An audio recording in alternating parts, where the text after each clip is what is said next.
Before visiting the notary, Steve was visibly nervous, although he could not understand the real reason for his anxiety. The young orderly's heart began to beat like crazy at the mere thought that in a few minutes he would be read the will of a deceased patient who, for some inexplicable reason, had included him in her will. Did she really go for it after all? That's kind of weird. We never talked about it, Steve thought as he walked up the steps to the notary's office. He was in a bad mood. More than anything else, Steve was stressed about the situation itself. Where was he and where were the late millionaire's wills? What did he have to do with any of this? His job was a small one, working on the ward, helping sick patients, and there's no need for gratitude. Steve wasn't the kind of man to ask for money for his services. It's a job, and it's paid. To each his own. The notary was already waiting for him and, glancing at the screen of his smartphone, said, "Have a seat, Steve. I've summoned you to read Smith Emma's will to you in strict secrecy." Steve looked into the notary's eyes with surprise. Secrecy? Are we playing spies here? Honestly, I don't get it at all. Is this some kind of joke? There was a tense silence in the office. Only the second hand of the wall clock was methodically counting the interval allotted for the conversation. The notary hesitated for a moment, but still answered his guest's question. "Steve, I certainly understand your surprise, but it was the late Emma who insisted on the conditions of secrecy, not me. So I suggest we get to the point." "Yes, of course, I don't mind," Steve agreed. The notary nodded and, putting on his horn-rimmed glasses, began. "According to Smith Emma's will, you receive a very sizable deposit in a bank opened in your name. I won't say the exact amount out loud, but I can write it down for you on a slip of paper." Steve's eyes widened in surprise. The notary smiled understandingly and then added, "But that's not all. Steve, after the announcement of the inheritance, you must perform one very delicate task." "What kind of task?" The notary didn't keep his client waiting and blurted out almost immediately. "You are to spend the night at the grave of the deceased Emma. Just a little item like this. The money is yours." "What, spend the night in a cemetery? Are you out of your mind? What kind of adventure is that? Is that really what it says in the will?" Steve couldn't help himself, and then he realized that the lawyer was innocent. And anyway, could he have supposed such a thing? Understanding the visitor's state of mind, the notary added, "According to the deceased's will, you are to report to the city cemetery no later than tomorrow. The details of the bank account are enclosed, and you'll receive them after you've fulfilled all the conditions. I must warn you, there is no way around the rules. You either strictly comply with them, or you don't. In the first case, you get a lot of money. In the second case, we part with you and, having shaken hands, safely forget about each other's existence. So it's up to you." Steve froze in amazement. What a piece of news. He'd been living his life without touching anyone. And then this happened. Why did this patient like him so much? To tell the truth, Steve didn't know what to say. It all sounded so strange, it took his breath away. A test of his abilities, a test of courage. But what normal person would spend the night in a graveyard? It was unthinkable. Steve's face immediately reflected everything he thought of as a perceptive man. The notary was able to read the signs better than other books in the past. Mr. Bierman worked in a court of law, where he occasionally encountered very interesting personalities, ranging from outright criminals to spouses filing for divorce. Deciding not to prolong the meeting, he summarized, "If there are no more questions, I dare not detain you, Steve." At the same time, the notary looked expressively into his guest's eyes, as if trying to hypnotize him and bend him to his will. Of course it was not so, and Mr. Bierman's characteristic look spoke of nothing wrong. Steve said a dry goodbye and left the office, which suddenly felt so cramped and stuffy. When he went outside, he enjoyed the fresh air and sat down on a nearby bench. The notary's words echoed in his head. A night in a cemetery. A night in the cemetery. A bank account. The condition voiced by the lawyer shocked the young orderly so much that he didn't know what to do next. Should he refuse the will? But he had done without large sums of money before, and nothing. But what about Dad? He's been wanting to save up for a power wheelchair for a long time. What if this is his chance? The thoughts swarmed in Steve's head like ants that couldn't stay still for a minute. His father was a trucker. Aiden had been in an accident caused by a driver who had drifted into the oncoming lane, and when he saw that the car was being driven by a woman with a teenager sitting next to her, he had swerved a steering wheel in the opposite direction. Although the collision was avoided, Aiden's multi-ton truck crashed into the ditch, trapping the unfortunate driver firmly in the cab. Fortunately, Steve's father was lucky and survived, but the injuries he sustained in the accident left him permanently confined to a wheelchair and unable to drive the truck, nor any other motorized transportation. That's when the dream of an electric wheelchair became Aiden's only goal in life. One day he even saved up the necessary amount of money, but by a cruel irony of fate, he became a victim of fraudsters who robbed his apartment, pretending to be employees of the local management company. Steve then just returned from work and found his father crying over an empty jewelry box where he kept all his modest savings. Why? Why did they take the last of it from me? Am I guilty of something? I never took a dime of someone else's money in my life, and I put my son on his feet all by myself, his father said through his tears. Steve clenched his fists painfully, knowing perfectly well that there was no one to punish anyway. Deceived a trusting invalid, put his guard down, but it was really a pity for his father. He had been saving money for a long time, and now what? The light in his eyes faded, and depression set in with renewed vigor. But how can you not be sad? Steve's mother passed away a long time ago. He'd been 7 years old at the time, a hereditary disease that followed all the women in his family. There was very little that could be done. Chemotherapy sessions and expensive treatments were useless. Steve had been raised by his father ever since. Aiden was never able to get together with anyone else. After the accident, it was out of the question. What kind of family? Steve did his best to support his father. Recently, he started saving money again to buy him the very same electric wheelchair. But the prices were getting higher and higher. Adan himself became sick more often, which meant that part of the family budget was spent on medicines. To get out of this situation, Steve often took part-time jobs on the side for a small fee, helping those who needed it. But when he saw that a person could barely make ends meet, he did everything for free and flatly refused to charge anything for it. His partner in the department only laughed, calling him a wizard in a white coat. But Steve only joked. What kind of wizard am I?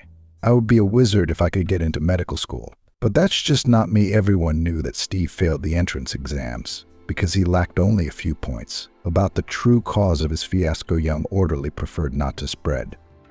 In fact, Steve did not pass the exams by pure chance, deciding to help one applicant with the answer to a very difficult question. As it happened, it was the ticket he knew best. It was probably a mistake, because of helping another person he could not fully answer his own question. In order not to waste time, after failing the exams, Steve went to medical school, hoping to enter the university the next year. But life had its own way, and after Aiden was in a car accident, the dreams of higher education were in the past for Steve.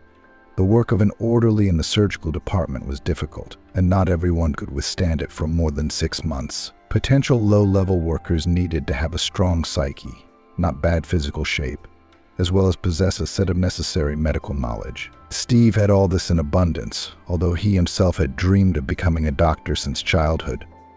True, not a surgeon, but a therapist. But what difference does it make now? For some inexplicable reason, the head of the department disliked Steve at first sight and emphasized it in every possible way, both in conversation and at the meeting. The orderly himself tried to behave with emphasized politeness and never interrupted. Most likely, there was something in him that could be felt even at a distance, and the experienced chief immediately realized that Steve is too willful to devote him to all the secrets of the department. And this good in surgery was enough with plenty, and was primarily associated with paid wards, which the head of the department organized with the approval of the management of the clinic. Steve himself never divided patients into poor or rich. For him, they were all equal. An infirm grandmother, living from pension to pension, or a millionaire whose money cannot spend 100 years. But his partner Nikki behaved quite differently.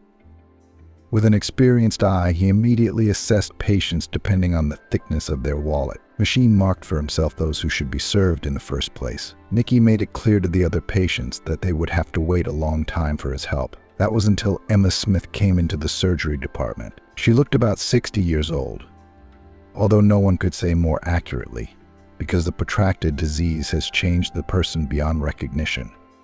For this reason, not everyone could determine the age of the patient. Emma arrived with the ambulance crew on a late July evening.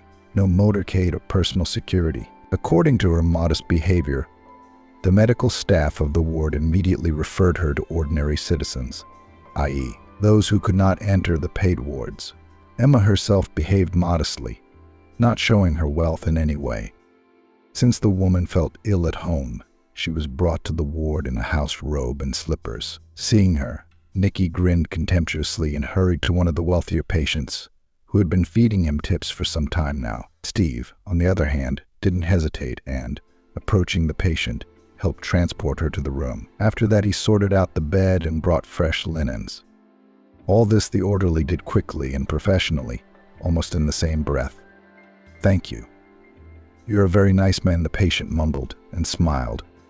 Steve nodded and asked her to talk less to keep up her energy. After thinking for a moment, he added, "You're welcome.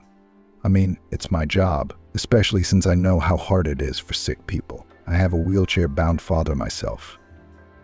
Emma looked at the young orderly with undisguised respect. At the time, no one realized that she was actually an influential businesswoman with a knack for understanding people like no one else. Once in the hospital, Emma decided to pretend to be an ordinary patient in order to evaluate the quality of treatment and understand how it was so different from the one for which you have to pay money. Frankly speaking, Emma knew very well that the disease was incurable. She had been told that a long time ago. In fact, given far less time than she had lived since the final diagnosis, Emma Smith had always considered herself a fighter, never gave up, fighting to the last, looking for new methods of treatment and prescribing scarce and sometimes even experimental drugs. Another in her place would have just dropped his hands and sadly lived out his last days. But she did not. She hoped that she could defeat her disease. All this turned out much later, when the influential businesswoman realized that if she continues to behave like this, then adequate treatment in this clinic. She simply will not wait. To begin with, she summoned the head of the department, who entered the room with a haughty look and looked at the patient with a challenge. "Did you want something?" he asked. "Yes, I did," she replied. "My name is Emma Smith. You may have heard of me. Several car dealerships in the city and a large hypermarket downtown. And that's not all of my business infrastructure." The head of the department turned pale. Aiden had always considered himself a prudent and prudent man. But how had he made such a mistake with this patient? Normally, he would make inquiries about patients beforehand so that he would know what to expect from them in the future. This one was a mistake. "What do you want, Emma?" the superintendent asked as gently as possible. What do I want? I want all patients to be treated in the same conditions. I understand your surprise, and I will add, I am ready to pay for it. That is, I want all the rooms in this ward to get rid of the prefix VIP and become equally good for everyone, regardless of their position. Is this possible? The head of the ward was breathless with surprise. Yes, it's possible, of course, but it will cost you a lot of money and take some time. Emma smiled. I don't have any time, so you'd better hurry up, sir. I'll send my manager to you and he'll take care of all the financial matters. I'll give you 24 hours to solve this problem. And if you can't do it in 24 hours, I'll call the ministry. And then I'll tell the head doctor that you're not in the position you should be in. Do you understand me? Or do you need to switch to French? Yes, of course, I understand, said the head of SAND. At that moment, he felt like a simple orderly who was being told off by the chief physician. Steve watched with attention and mentally thanked Emma that she was not afraid of the influential doctor of the clinic. But his partner Nicky realized too late the mistake of trying to find an approach to the influential patient. He constantly suffered one failure after another, and for this businesswoman had a very good reason. To Nicky's dismay, she remembered too well his reaction on the day of admission and was not going to forgive such an attitude not only to herself, but to all other patients in general. With Steve, Emma talked at length on various topics, feeling a strong sympathy for the nice, kind guy. Tell me, do you have a fiancé? Forgive me for my curiosity, but you are such a good man that it makes my heart ache. when you think that you might be alone. Steve looked away embarrassed. To tell the truth, he didn't feel comfortable talking about it. On the other hand, he didn't want to upset his patient and answered as he saw fit. Yes, there was a fiancée, Emma, but then we broke up. Vanessa's father runs a private clinic. He makes good money, and it's a big job. I'm just a regular orderly. When he found out his daughter met me, he drove a wedge between us. He found Vanessa fiancés in his own clinic. You know, someone with a lot of money. What about me? I don't even have my own car. I ride my bike to work. Emma smiled. So that's your wealth. It lies in your kindness, in your good attitude, and the fact that you don't have a car. You'll only be healthier. A bicycle, is a good thing. I used to ride it a lot when I was young. But now, as you can see, I'm sick. It's no use anymore, said the patient. Steve looked at her gratefully. She could cheer him up. Even though she was richer, he himself had never realized that wealthy people could be so kind to others. Thanks to Emma's funding, all the rooms in the ward were equipped with a TV and all the necessary amenities that had previously been available only in the VIP ward. Of course, it didn't happen all at once, but the bulk of it was done in the first few days. From then on, Steve and Emma became friends, as they both loved books and often exchanged opinions on what they had read, discussing favorite authors. The most interesting thing was that Steve had never once seen any of Emma's relatives come to visit.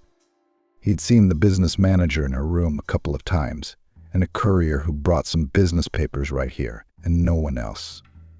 Is she so lonely that there's no one to visit her at all? Puzzled the orderly. All Steve's attempts to inquire about it were to no avail, for at the mere hint of her family, Emma shut up and turned the conversation in another direction.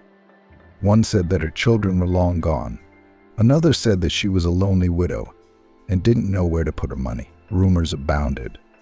Each of the medical staff thought differently, trying to get to the truth. But the bottom line was that Emma was just a good and kind person who thought not only about herself, but also about others. She also had no patience for insolence and lies, which she had hated since childhood.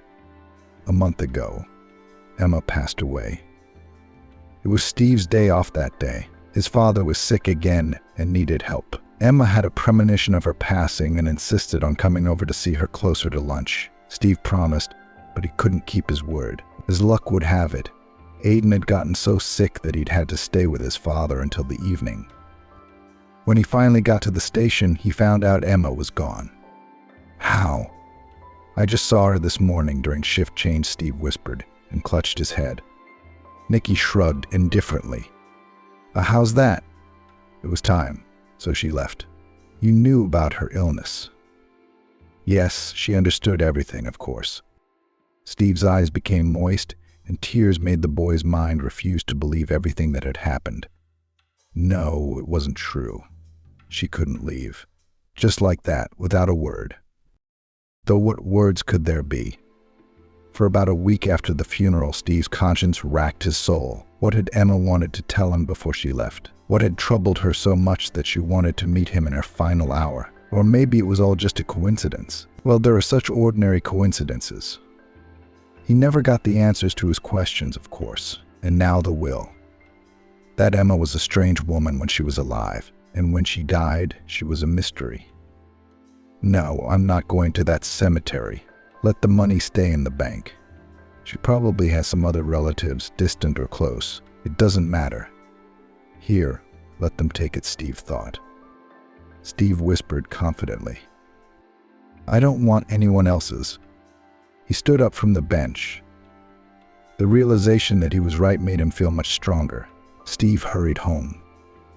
He dismissed any thought of spending the night in the cemetery. No, he wasn't afraid of the dead. Not at all. But still, a cemetery was not the place to spend the night, not even for money. And a lot of money at that. But as soon as Steve opened the door of the house, he froze on the floor in an awkward pose. In the middle of the hallway lay his father. A little farther away stood an old wheelchair that appeared to have its wheels jammed again. What's wrong? Are you okay? Steve shouted and ran over. Aiden's breathing was practically audible. Steve touched his wrist out of fear and exhaled in relief. There was a pulse, albeit faint and indistinct, but there was still a pulse. Aiden's eyelashes fluttered. Then he slowly opened his eyes. "You scared me, Dad. What are you doing on the floor?" "Careful," Steve asked. His father wrinkled his nose and asked for help getting up. His son gently took him under his arms and slowly moved him into the wheelchair. "Here's the trouble. The wheel is stuck. Don't worry." The bearing went out again. So I lost my balance and fell to the floor. It's embarrassing, I'll tell you that. I fell on my back, so I couldn't roll over. I rolled over onto my stomach. I was exhausted, Aiden explained.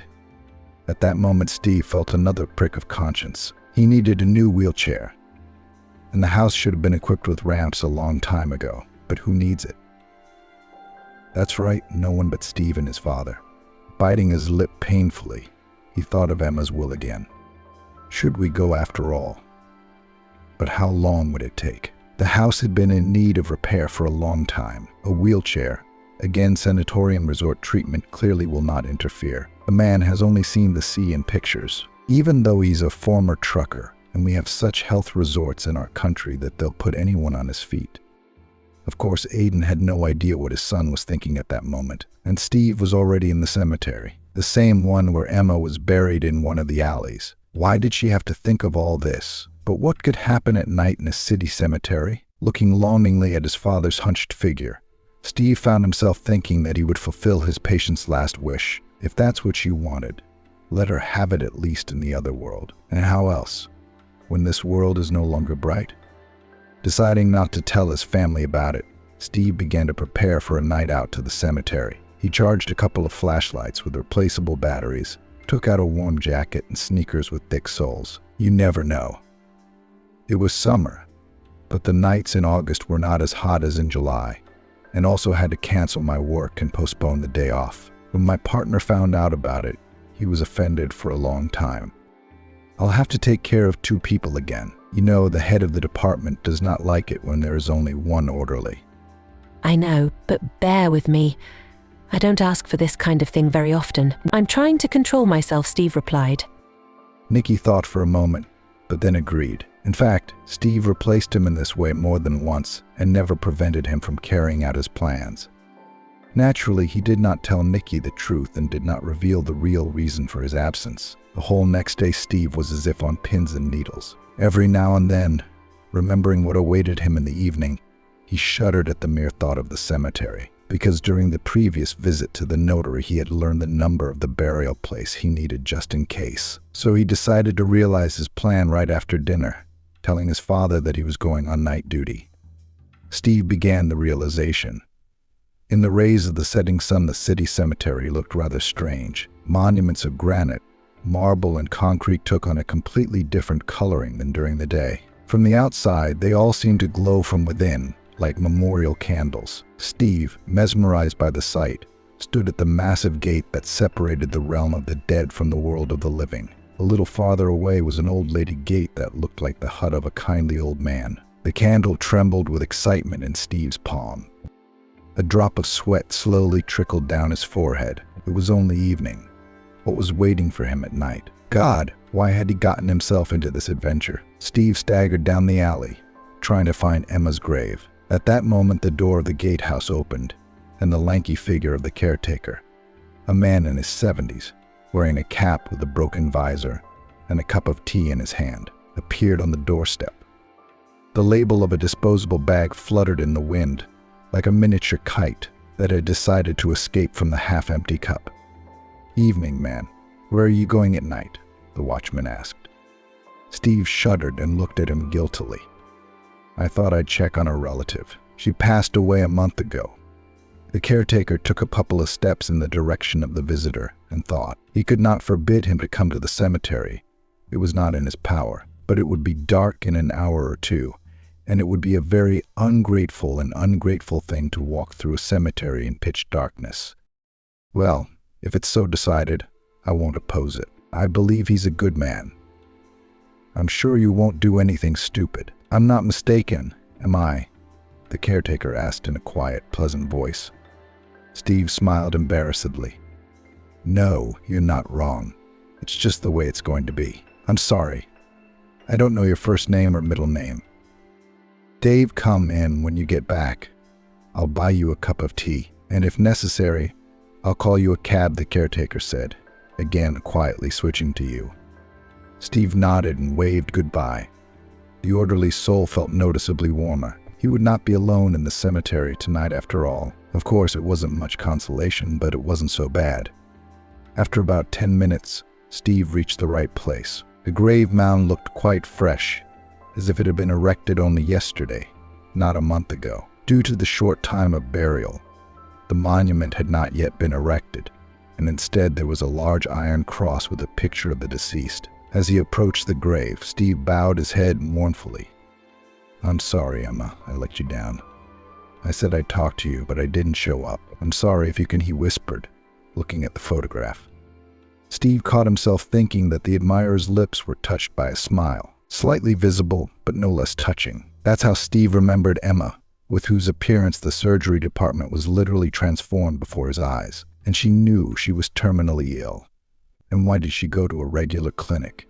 She could have gone to a private organization where care and service were much better. It was a mystery. Steve sat down on the bench next to the grave and thought, why did she organize all this? Was it to make him confess?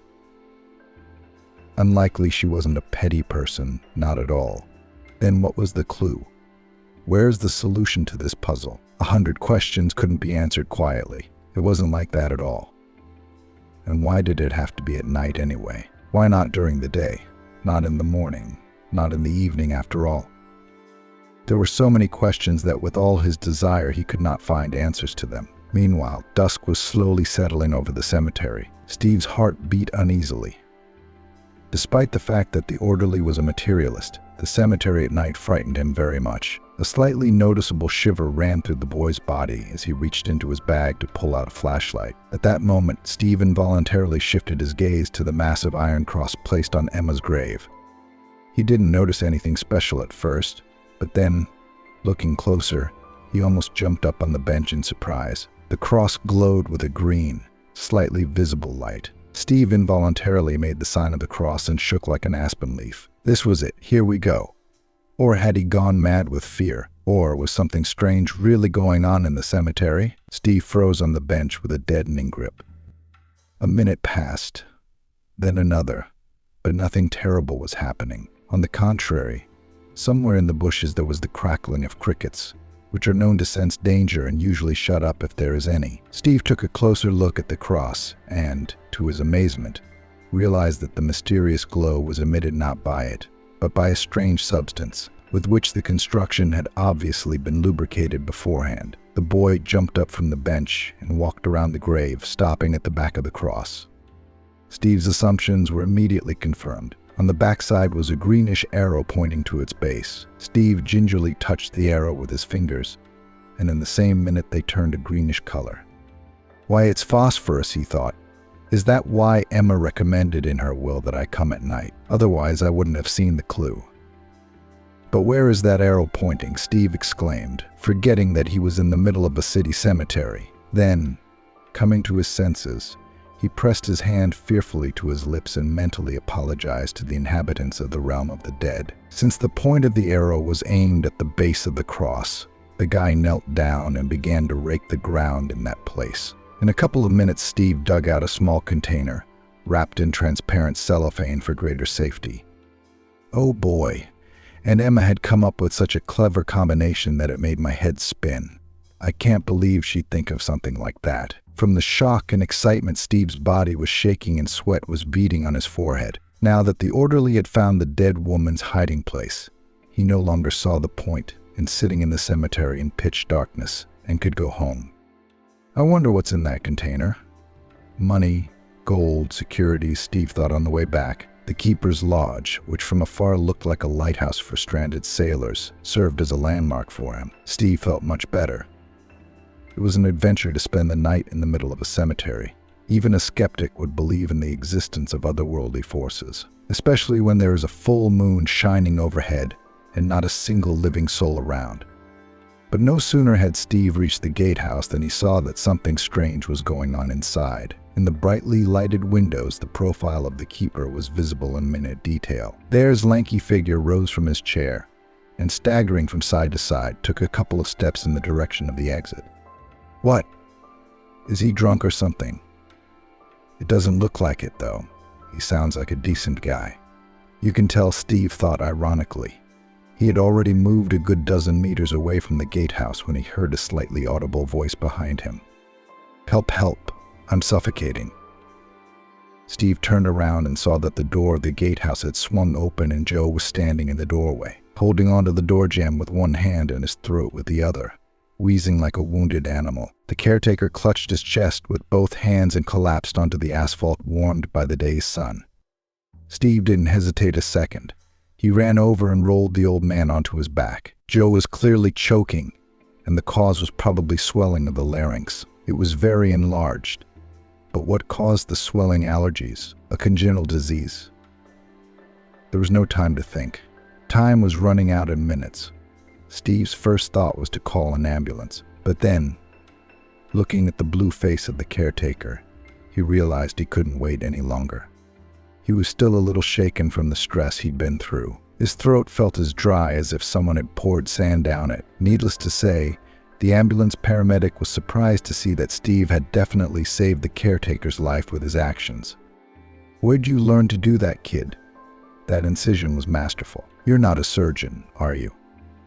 Your face looks familiar to me, the paramedic asked. Steve shook his head negatively, then answered, No, I never went to medical school. I'm an orderly in the surgery department. I've seen it done a couple of times, so I had to put it into practice. The paramedic patted the boy respectfully on the shoulder. You did the right thing, didn't you? His grandfather was allergic to wasp venom. He decided to eat honey in his retirement. Those striped ones got him. If it hadn't been for you, the poor guy would have died of asphyxiation. He'd be dead now. Steve just waved his hand. You're welcome. It's the same thing we do as health workers, no matter how you look at it. But no sooner had he moved a couple of meters away from the old woman than the doctor called him again. Hey kid, I'm thinking. How did you get here in the first place? Maybe you need a ride to the city. You'll be with us all the way to work. Why beat your legs?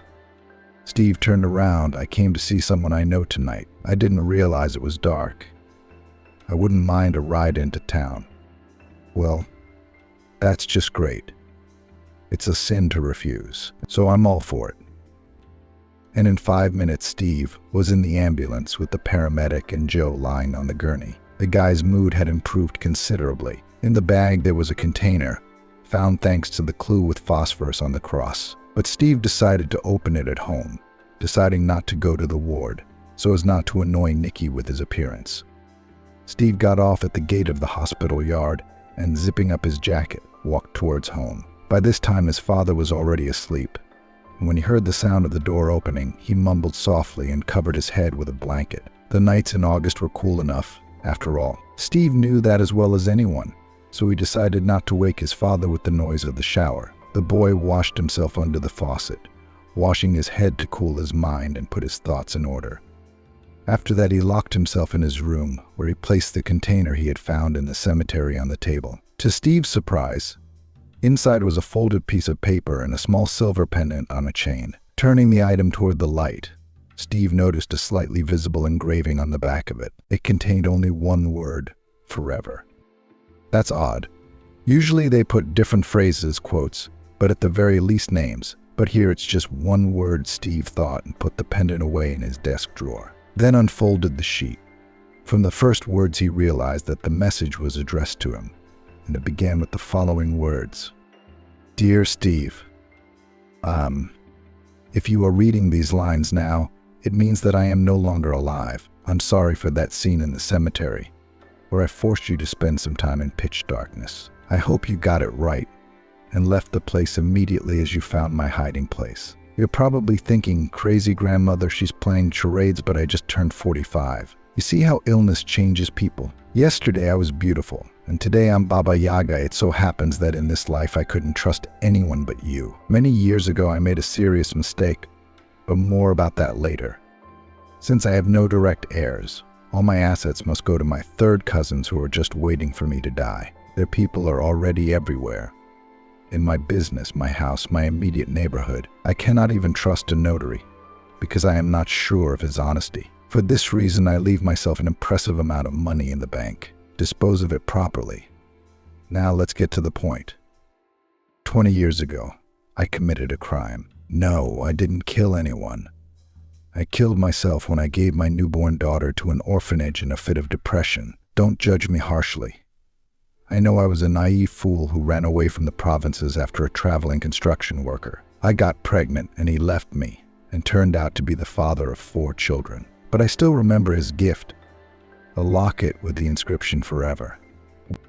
The second one he had on the day he broke up. I took it from my failed fiancé. You might even consider it stolen. I don't care. A 45-year-old woman facing her death doesn't lie, does she? The inscription on his locket said together, "You're a smart boy. You'll know right away." Those who put the 2 lockets together will receive the phrase "together forever." Now for the most important part. I put my runaway boyfriend's locket in the bottom of the basket with my daughter. I never saw my baby girl again. I later married a criminal mastermind and inherited his assets, growing them into an empire. And I became queen without a moment's hesitation, except I couldn't find my daughter. Illness is my punishment, my karma, if you prefer. God sees everything and punishes those who do terrible things. And now my hour of reckoning has come. Save the letter. Steve, find my daughter. I don't spare any money. There's enough in there to last the rest of your life. Protect my daughter, no matter what it takes. You're young. You can do it. I'm leaving. Don't judge. Try to understand your mother. Sincerely, Emma Smith. Rereading this message over and over, Steve couldn't hold back the tears. God, what a cruel punishment. To be all alone on my deathbed, and no one to serve a glass of water. Though they will, of course, but for money the tears flowed down Steve's cheeks with utter indifference as he pictured the scenes of Emma's hard life, which had been a trying one.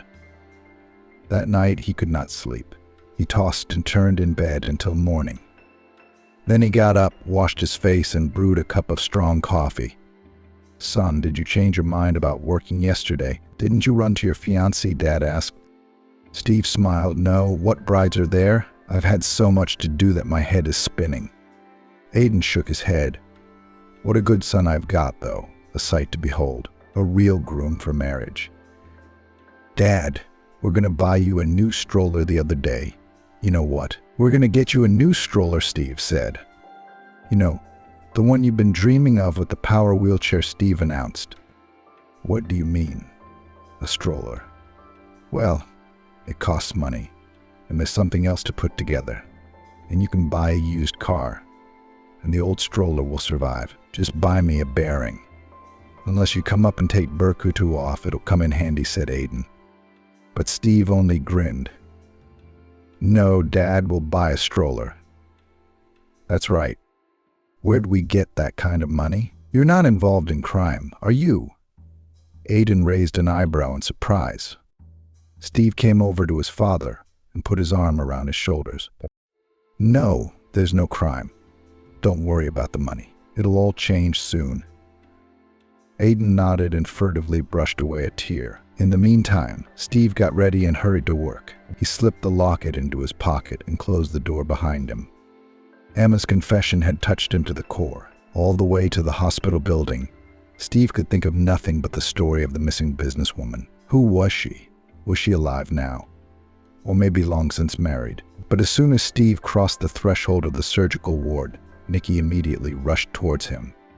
"What kind of people don't have guards? Oh, come on, Steve. Where'd you find that, Uncle? You got 3 of them in there, and you got them so good at it. What are you, a surgeon or something? The whole clinic's on fire."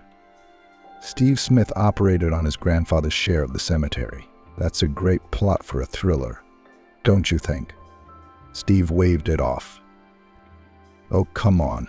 Nothing much happened there. But that's the way it is. The main thing is that you got help in time, and I don't need a better thank you." Nikki surprised. "Wow, you surprised me, Steve. You surprised me. It's the granddaughter of the old man came to check on him. along with his great-grandchildren, by the way. Just imagine triplets, 3 or 4 years old. She's a good-looking chick. I wouldn't mind playing romance with her, but my back hurts too much. I can't carry 3. Steve smiled. Nikki always had one thing on her mind. What an adventurer. Deciding to visit the cemetery caretaker on occasion, Steve changed into his uniform and cautiously opened the door of the room. From what the attendant saw before him, a cute smile played across his face. Around Joe's bed were a group of great-grandchildren, and sitting on a chair nearby was a pretty woman, about 25 or so. Seeing his savior, Grandpa waved his arms, though he couldn't say anything because of the cut. "And you must be Steve. The paramedic told us all about it. Anyway, if it hadn't been for you, things could have ended much worse. My name is Emma, by the way." Emma Smith, Joe's granddaughter, said, and held out her tiny hand to the paramedic. "It's a pleasure." "You're welcome. It's my job," the guy smiled. At that moment, the door of the room opened, and the profile of an unshaven man with a distinctive wedge cap on his round head cut short. His shirt was wrinkled, his pants as worn as ever with oil stains around the knees, and his dirty shoes looked as if they had been walked across the Sahara Desert. Steve wrinkled his nose in displeasure and remarked in a low voice, "You can't go in here without booties." "What booties?" "Be thankful that I even came to this, and almost gave my soul to God at the workplace." "You should be buried at the cash register," the stranger muttered, casting an angry glance in Emma's direction. "Is it really the husband?" Steve's mind flashed. "No singing? All right. That's what you came for. And drunk, too." "Couldn't have done it without you," the woman blurted out. He, who was called Pete, grinned viciously, displaying a slender row of iron teeth. "You'll manage. You can't take a step without me." "That was your sick son. Now, old man, what am I? A walking ATM machine." Steve clenched his fists painfully, mentally praying to the heavens that this unpleasant man would shut up before he got a punch in the eye. But Pete wasn't going to calm down. Instead, he walked over to Emma and tried to grab her shoulder, causing the fabric to rattle alarmingly. "Pete, what are you doing?" "Let go. You're hurting me," she pleaded. Pete grinned viciously and was about to make a move, but Steve twisted him in a flash, pinning him against the wall. "You're tired of living. Or do you have an extra health reserve?" "You want to break my back," Pete howled, but Steve knew his business clearly. There was a reason his father had taught him self-defense himself when he was a kid. He pinned the villain's arm behind his back. "Well, you're not quite hungry, but very sad. You always want a sweet tooth." Emma was adopted at the age of 7 when Joe's daughter learned that after several failed pregnancies, she would not be able to have children. Putting his arm around Emma's shoulders, Steve involuntarily pulled her against him to comfort her. For so many years she had lived in ignorance, carefully guarding a silver pendant with the single inscription together, and only now, by fate, had she learned the secret of her origins, along with her own mother's name. Listening to Steve's confused story, Joe wept silently, still not believing in such coincidences. The next day, Steve and Emma went to the bank to withdraw some money to pay for little E.J.'s operation. Steve hadn't forgotten his word to his father either. Within a couple days, a brand new power wheelchair was already on the porch of Aiden's house. "I still can't believe my eyes." Aiden circled the yard and couldn't contain his admiration for his son's gift. Holding Emma's hand, Steve headed for the gate as they had a lot of things to do together ahead of them. These included post-operative rehabilitation at a Black Sea resort for little E.J. and buying a new house for Joe, who had been discharged from the hospital. After the cemetery incident, the elderly caretaker quit his job and devoted himself to raising his great-grandson. The financial issue was now resolved for many years to come, but the most important event in Joe's life was the wedding of Steve and Emma, who joined their hearts in marriage 7 months after meeting. The pensioner himself smiled slyly and regretfully hinted at the fact that the festive table is missing his favorite melon. After all, if it were not for it, there is no telling how this whole story would have ended.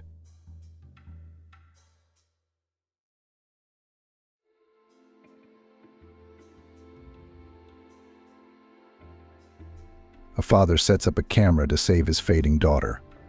and after barely a glance at the tape, Jane decided at an early age that girls were either beautiful or smart. The girl knew full well she could choose, and she chose to be smart. In front of her eyes was the example of her older sister, Ellen. Everyone around admired her beauty. I mean, come on, light blonde hair, silky green mermaid eyes. A figure they call such a model. Helene, from an early age, was focused only on her appearance. She read a lot, but it was fashion magazines with advice on makeup, diets, and so on. And Kate's girlfriends were exactly the same. Jane thought they were pretty, frivolous fools. A mother raising 2 daughters alone had high hopes for her eldest. "When you marry well, Ellen, we'll have a good life," she used to say. Jane was still a very young girl, studying in the 4th or 5th grade. The girl was frankly perplexed. How could one put the responsibility for her happiness and well-being on some other person? Did her mother, who had been burned herself, not draw the right conclusions? Once Jane asked her mother directly, "You married your father for his money too, and he left us, went to a younger and prettier, and left nothing for you or the children because she had a good appetite. And now you're telling Ellen to do the same thing, so she'll do the same." Blaspheme on your tongue. Mum shook her hands. "Helene is different. Firstly, she's young, and secondly, she's much prettier than me. And anyway, she has me. I'm the one who had to figure it out. And I'll help her, and I'll teach her everything. You'll be fine, and so will you, if you listen to me." Jane just sighed heavily. Her mother was beautiful and kind, but she was too easygoing. Both her mother and Ellen lived with rose-colored glasses on their eyes. Everyone dreamed of a beautiful life, believed that looks were the determining factor in a woman's success. But it wasn't so for everyone. Jane differed from her peers' warehouse of character, has always been pragmatic, responsible, far-sighted. And she clearly understood that, in order to achieve something in this life, you need to work hard. And the options that have in mind mother and older sister, rich men, benefactors, it's all unreliable, fragile, illusory. Ellen jokingly called her little sister a bore. Her mother was always trying to remake Jane, to impose her point of view on her daughter. The most interesting thing is that the parent sincerely believed that she wished her child well. She said, "I'm worried about your future. How can you not understand? You are a beauty. We got such a one. You got the best from me and your father. When you finish school, we'll find you a wealthy fiancé. Don't be such a bore. Men like cheerful, smiling women." "No, thank you," Jane replied. "After school, I'm going to study economics." "But do you know what the competition is?" Ellen would always argue at this point. "You either have to be 7 inches in the head, or you have to have a good deal of goodwill." "Yes," Mum sighed. "We can't afford commercial education, and you can't get in for free." But Jane, trying not to listen to the arguments of her sister and mother, strived for her goal. Day and night she sat over textbooks, looked for additional courses on the internet, mostly free, because her mother, who worked as a cashier in the local supermarket, had no money for her daughter's education, and her father almost did not participate in the children's lives. He had a new family. No, he still transferred some pennies of alimony, but everything was limited to that. No communication, no support or help in difficult situations. Jane knew from childhood that she could not count on him. The girl in her heart wanted at least once to meet and talk to her second parent. It seemed to her that, perhaps, the character she went just in it, because the mother in Helen Jane did not resemble at all. But he did not seek to meet his daughters. And Jane didn't want to impose. And it was scary to face indifference, or even worse, dislike of a native man. Dad was a businessman, owned a chain of shops, so sort of made good money. But all his property was prudently written down on the new wife, so that the ex-wife and children did not claim anything. It looked ugly, petty, even mean. In theory, Jane should have been as resentful of her father as her mother was, as Ellen was. But Jane had a dream to study to be an economist, to start her own business, and one day to meet her father on some business a joint project, a profitable contract, something like that. Let him see what his daughter had achieved on her own, without his help. And then maybe they could talk as equals. And Jane achieved her goal. She got into the budget, to the same economics faculty, where she was so eager to go. How happy she was when she saw herself on the list of enrolled. She was screaming right in front of the computer monitor, jumping from happiness to the ceiling. "You're crazy," Ellen said as she looked into the room with little Andrew in her arms. She had recently become a mother and had a son with a rich man. He paid child support, but he was reluctant to communicate with his mother and Andrew himself. Needless to say, these alimony were pennies a standard scheme. Gray earnings, most of the income is hidden. Ellen still repeated the fate of her mother, even in an even worse version. But she was not going to give up and continue to dream of a prince who will definitely sooner or later solve all her financial problems. Her mother supported her eldest daughter in everything, adored her grandson. It was not surprising. Jane was also happy to take care of the baby when she had time. But the girl did not understand how it was possible not to draw conclusions from what had happened. Was it not clear?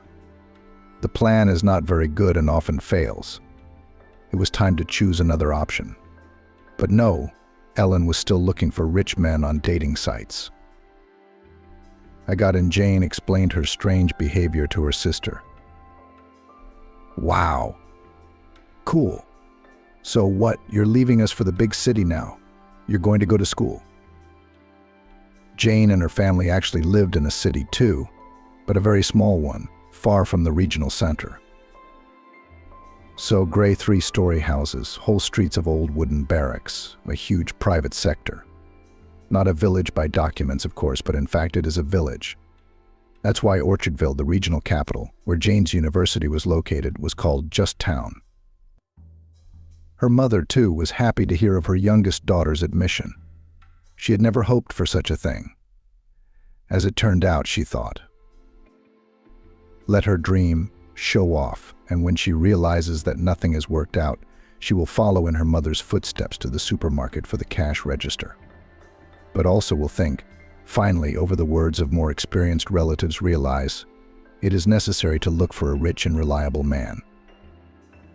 And here's how it all turned out. Jane got in. "Well done," the daughter hugged the younger mother. "I'll help you in any way I can. I'm sorry, I won't be able to send much money, but at least a little for housing and living expenses. Again, you need to dress nicely.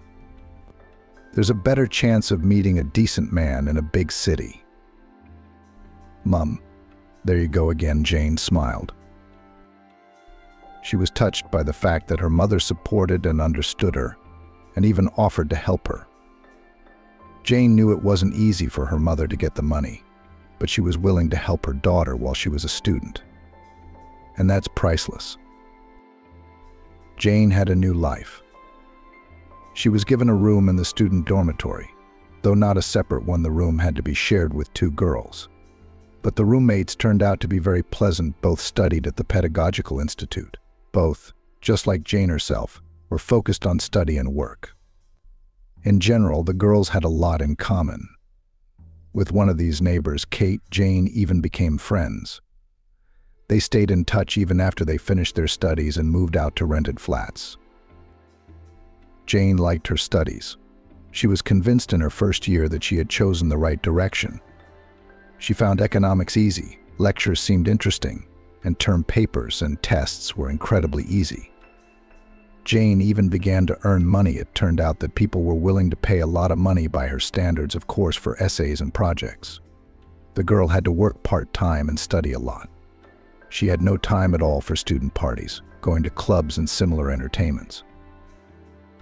And sometimes, of course, Jane wanted to go for a walk, to unwind. But she realized that every minute counted. Her time was too precious. Besides, there was no money. Her mother tried to top up her daughter's card with a small amount every month. Jane knew that it was a significant part of her mother's salary, and she was very grateful to her. It was not enough, very little. Still, it was the help from her mum that kept Jane afloat. Especially after the third year, when suddenly something in the university clinic changed, and students were obliged to pay for the dormitory. And before it was possible to live in it for free. Jane saved money on literally everything. But she couldn't keep up. She knew that she was going to her goal, which means that sooner or later everything will be fine. Everything will be fine. Everything will be as she dreamed. But on New Year's Eve, an event happened that made Jane reconsider her plans and turned her whole life upside down. It happened at that hectic time when, before the New Year, students try to pass all credits in time to start the winter session after the holiday without debts. Jane was just getting ready for a credit in economic history when she received a phone call from her sister. Helen's picture popped up on the screen. On it, the girl was smiling broadly and looked like a star. Jane knew at once that something was wrong. Ellen would not call her at the third hour of the night. It was Jane who was awake, preparing for exams. And her sister herself at that time should be having her seventh dream. Mum's in trouble. Ellen's voice rang through the receiver. It seemed she was close to hysterics. Come over. What's wrong? Jane felt her limbs grow cold and her stomach felt empty for some reason. Anxiety gripped her heart with an icy hand. Was she alive? But it was impossible to get a coherent answer from Ellen. She was already sobbing and sobbing into the receiver, dropping only a few insignificant phrases.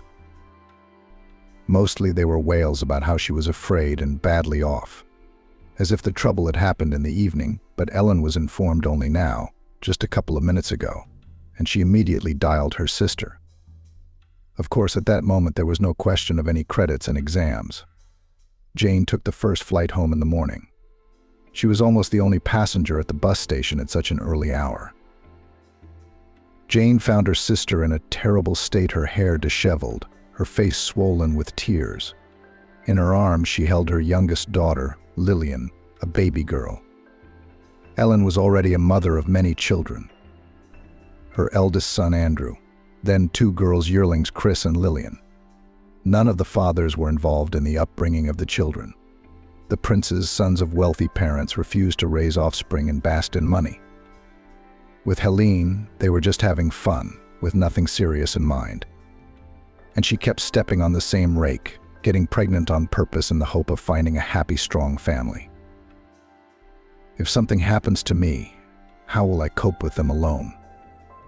Ellen looked at Jane with confused eyes, as if expecting her to offer a way out.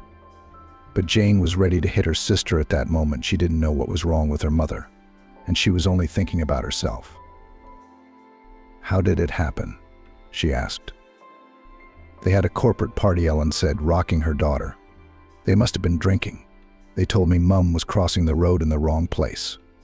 Jumped out in front of that bus. The driver couldn't do anything. He's in shock himself. He's kind of in hospital now, too. He had a heart attack right there on the spot while it was being sorted out. While they were sorting it out. I got a call late last night, and I called you straight away. So Mum's alive? Jane clarified. That was the most important thing to her. What hospital is she in? A hospital not far away. Jane jumped out of the house, hailed a taxi. She had to get there as soon as possible. She had to find out what was wrong with her loved one. At the hospital, Jane got the terrible news. Mum's gone.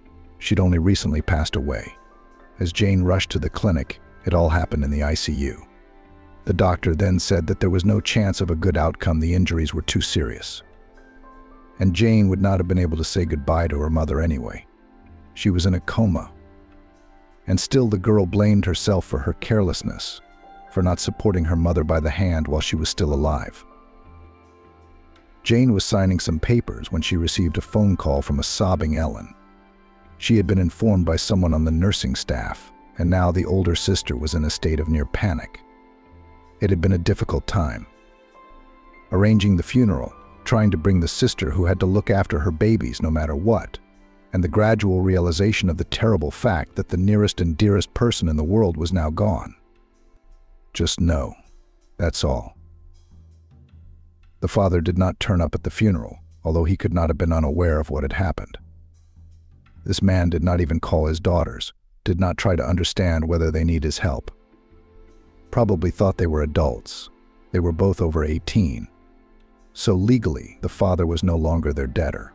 He paid child support until his daughters came of age, and there was nothing more to expect. It was then that Jane realized that she would not meet or communicate with this man, even when she reached the top of her career. He didn't need her and Ellen and Mum. Neither did they need him. There was no resentment. No, it's just that Jane suddenly realized her father was a complete stranger to her. They may look alike in some ways, but Dad is a stranger. He's just a stranger, and that says it all. Ellen, on the other hand, is her own person. She needs support. Ellen sobbed nonstop for days. Jane didn't stop her. Let her cry it out. It would make her feel better. While her sister dealt with her grief, Jane helped her with her nieces. The little ones made her smile even in such a dreadful situation. It was impossible to look indifferently at their funny games, to listen to their cute babbling. The nieces, like nothing else, showed Jane that life goes on. Jane could not stay with her sister for long. The winter session. Ellen had already recovered a little and even started monitoring dating sites again. Now she wanted a supportive adult around her even more. Her mum was gone. Jane's session, in spite of everything, passed with honors. That meant an increased scholarship, but the money wouldn't even be enough to rent a room for a month. The dormitory became paid because you still had to eat, dress, pay for travel. Jane tried to combine her studies and work in the cafeteria. It turned out to be impossible immediately. A lot of passes and debts were accumulated. As a result, the girl did not even get admission to the next session. Expulsion loomed ahead. Teachers took into account the previous merits of the girl and went to her satisfaction. But she still failed. The only way out was to transfer to the correspondence department. Only here's the catch: the budget places were all taken. The commercial option cost a fabulous amount of money for Jane. The rector suggested a way out. One day he called Jane to his office and offered her the only, in his opinion, suitable option. "I know your situation. You wouldn't wish it on your enemy," began the conversation with a man who always reminded Jane of Carlson as good-natured, full, and short. "Student, you are diligent and promising. I want to help such a person. That's why I'll close the session for you. No matter what. Let us draw red lines. And you take a year's leave of absence. I'll help you get a job for family reasons. Get the money for your studies. You can do it. You're a man of determination. And when you come back, I'll help you with all the details. How's that?" Jane thought about it. She didn't want to interrupt her studies. On the other hand, what other options did she have? The session is not passed, that's for sure. So she'd have to drop out. And where to go? Go home to her parents' flat? Her mother's new boyfriend is already living there. A young and kind of nice guy named George. Unlike the previous aluminum suitors, he's not a rich major. The guy works on a construction site, working from dawn to dusk, earning money. Seems to like Ellen a lot, and he's taken in her kids. Maybe they'll actually make a family. Jane's not really needed there right now. And she doesn't want to live with her sister. No, Jane loves her very much. She's the only person in the whole world who's family. But still, Jane's used to peace, solitude, freedom. And there's a family of many children. You can't do that there. And after all, I don't want to leave Chicago. It's a big city. It's beautiful, spacious, interesting. There are more prospects for work and study here. The urban settlement, where Jane's childhood was spent, was associated with rage and hopeless longing. No, she didn't want to go back there at all. "You know, I think I'll take you up on your offer." Jane smiled at the rector. "What a clever girl," asked the man. "You're good." Everything will work out for you. Just don't forget to save for your studies. Be sure to come back to the university in a year. We'll be waiting for you. Deal?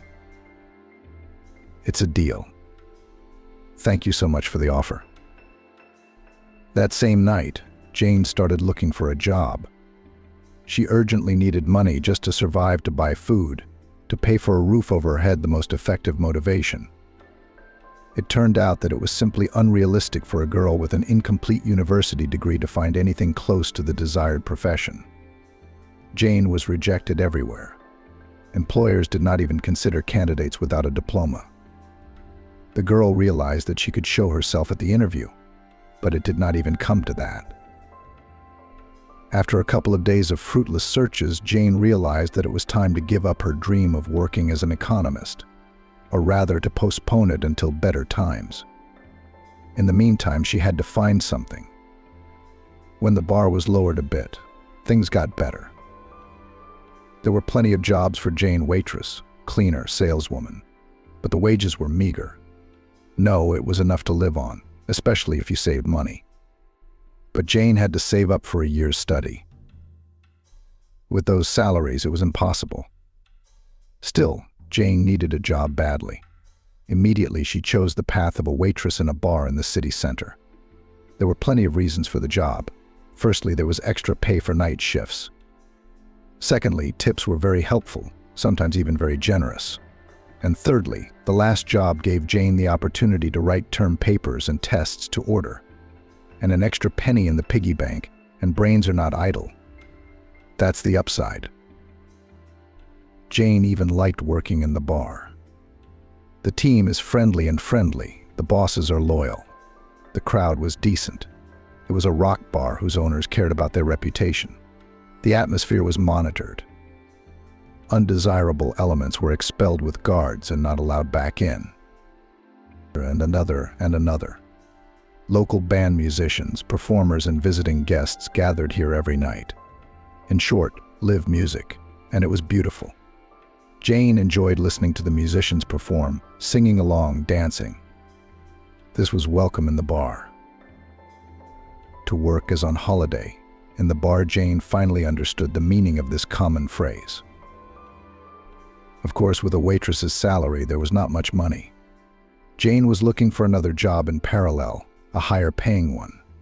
But the girl knew, even when she had to quit, she would come here to visit, just to be in this amazingly warm atmosphere.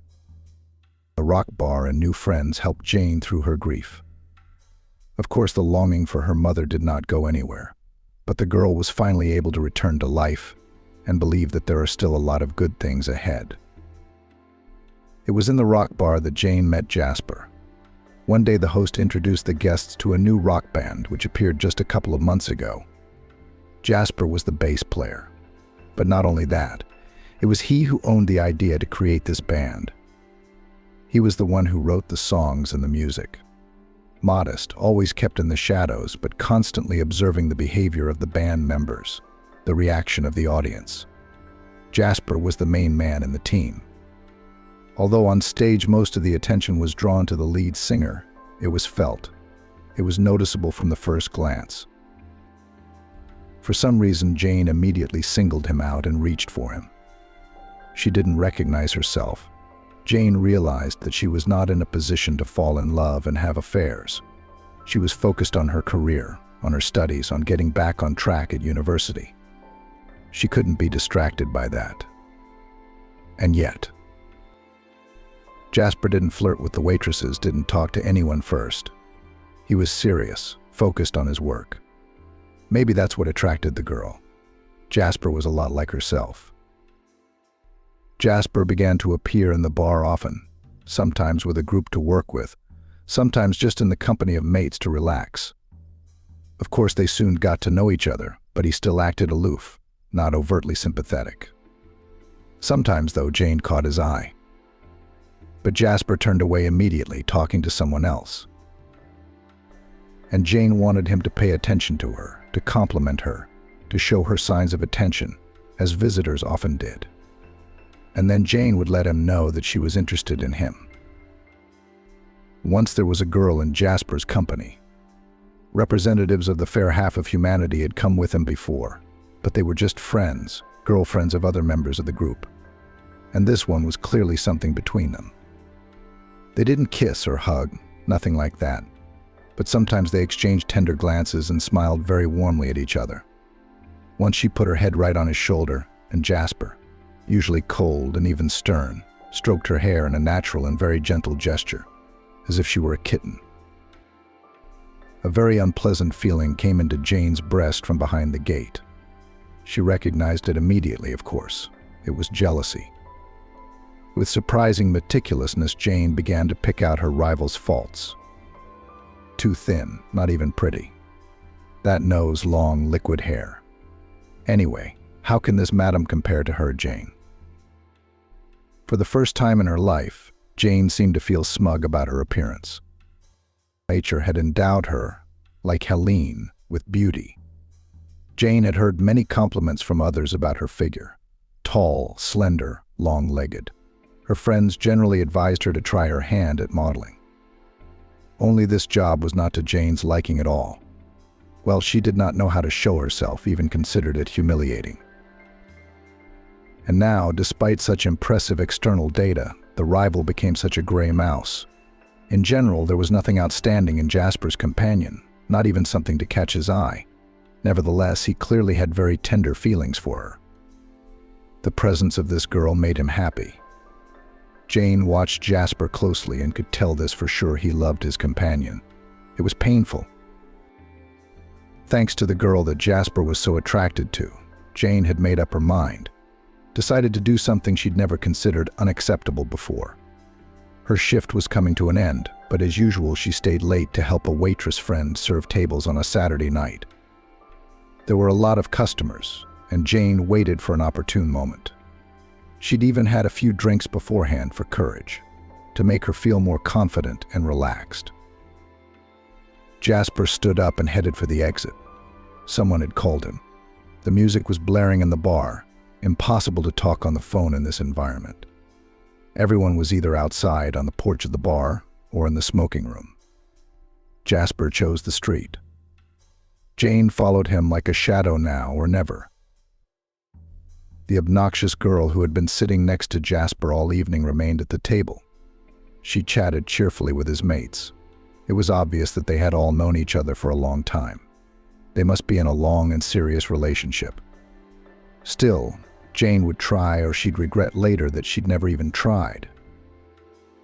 Jasper stepped out onto the porch. He paced the area in front of the bar, patiently explaining something to someone. Jane watched him through the large window. Jasper wasn't smiling, wasn't joking. Apparently the conversation was serious or unpleasant. It didn't matter. Jane would still approach him as soon as. Jasper pressed the reset button and was about to go back to the bar, but at that moment Jane came out to meet him. Luckily, they were alone on the porch at that moment. "Hi," Jane smiled at him. Jane smiled at him. Jasper looked at her with interest. "We said hello," Jane nodded. "I need to talk to you." Jasper immediately tuned into the conversation. He showed that he was ready to listen. He could have dismissed her, or shown irritation or displeasure. But Jasper looked at her with his dark, intelligent eyes and waited. "I like you, and I've liked you for a long time," Jane decided to cut to the chase. "I'm magnetically attracted to you. It's never happened to me before. I don't know what to do about it." Jane lowered her eyes. There, she'd said it. What's next? Jasper was probably looking for words to reject her as politely as possible. He probably was. Jane suddenly felt unbearably ashamed of what she'd done. Why had she gone to him? How could she look him in the eye after all this? Jasper often came to the bar. And then Jane felt his hands on her shoulders. A gentle touch, as if she were some incredibly fragile vessel. Jane, her name came out of Jasper's lips and sounded like beautiful music to the girl. Jane, I couldn't even imagine such a thing. Jasper looked at her and smiled. He so rarely smiled after all, His eyes, the girl could see it clearly, shone with happiness. Sincere, real happiness. What's going on? Was he happy to hear her confession? Instead of words, Jasper kissed Jane. It made the girl dizzy. He had his arms around her. He held her, or rather even held her, because her legs were literally shaking from the kiss. Then he stroked her back and head and held her gently against him. I've been watching you for a long time, too, and I'm drawn to you in the same way. Then why? Jane didn't understand. I didn't even notice it once. I thought you didn't care. I didn't mean to embarrass you, Jasper said. You shouldn't. Anyway, I'm older. Older for you. I thought you were attracted to other guys, brutal, successful. With your looks, anything's possible. You're beautiful. You're unreal. You even inspired my song. Didn't realize I'm an Olympic princess? Is that about me? Jane asked. No, she admitted. It's a very beautiful song. I love it. I didn't realize it came from you. Oh yeah, it's just... What about that girl who came with you? Are you two together? Together, Jasper grinned. Ever since my parents brought me a pink bow tied to a box from the maternity ward and told me Lassie was my sister. So she's your sister? Jane laughed. I thought she was. That's why I decided to have this conversation today. Sister and Sister, Jasper said, pulling Jane tighter against him and breathing in the scent of her hair. Passing through town. She's been married a long time, lives with her husband. Far away. She missed her wayward brother. Jane and Jasper started seeing each other. Turns out he'd been hitting on the pretty waitress all this time. Why didn't he make any moves on her? I was going to. But later, when he's a little more cash flush. He had a clear message: a girl shouldn't be a loser. So far there was too much to do with the band, organizing gigs and so on. But the guys were already starting to earn money from their songs. The prospects were looking good. And strange as it may seem for a rock musician, Jasper was shy with girls. No, he had a lot of friends with whom he could chat and laugh together. But Jane evoked a very special feeling in him. And that made Jasper, who was used to performing in front of hundreds of people, timid. But Jane made the first step, shattering all of Jasper's doubts. And now they were together. Jasper suggested they move in together. They decided on Jane's flat. Convenient location, reasonable price, cozy room. So it was Jasper who moved in with her. But he immediately took upon himself to pay the rent and minor repairs, which every dwelling needs from time to time.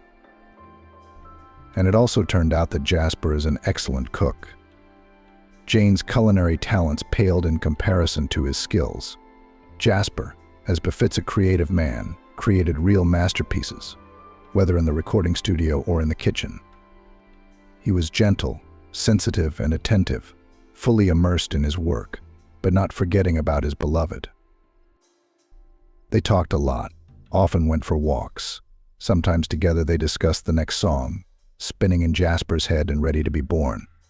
Sometimes Jane would suggest to her lover the right phrase or words. He happily grasped the idea, and then the girl felt proud of herself. How about it? She took part in the creation of a hit. Jane completely dissolved in her feelings and new sensations. Before meeting Jasper, she didn't know what it was love for a man. She hadn't had time for that before.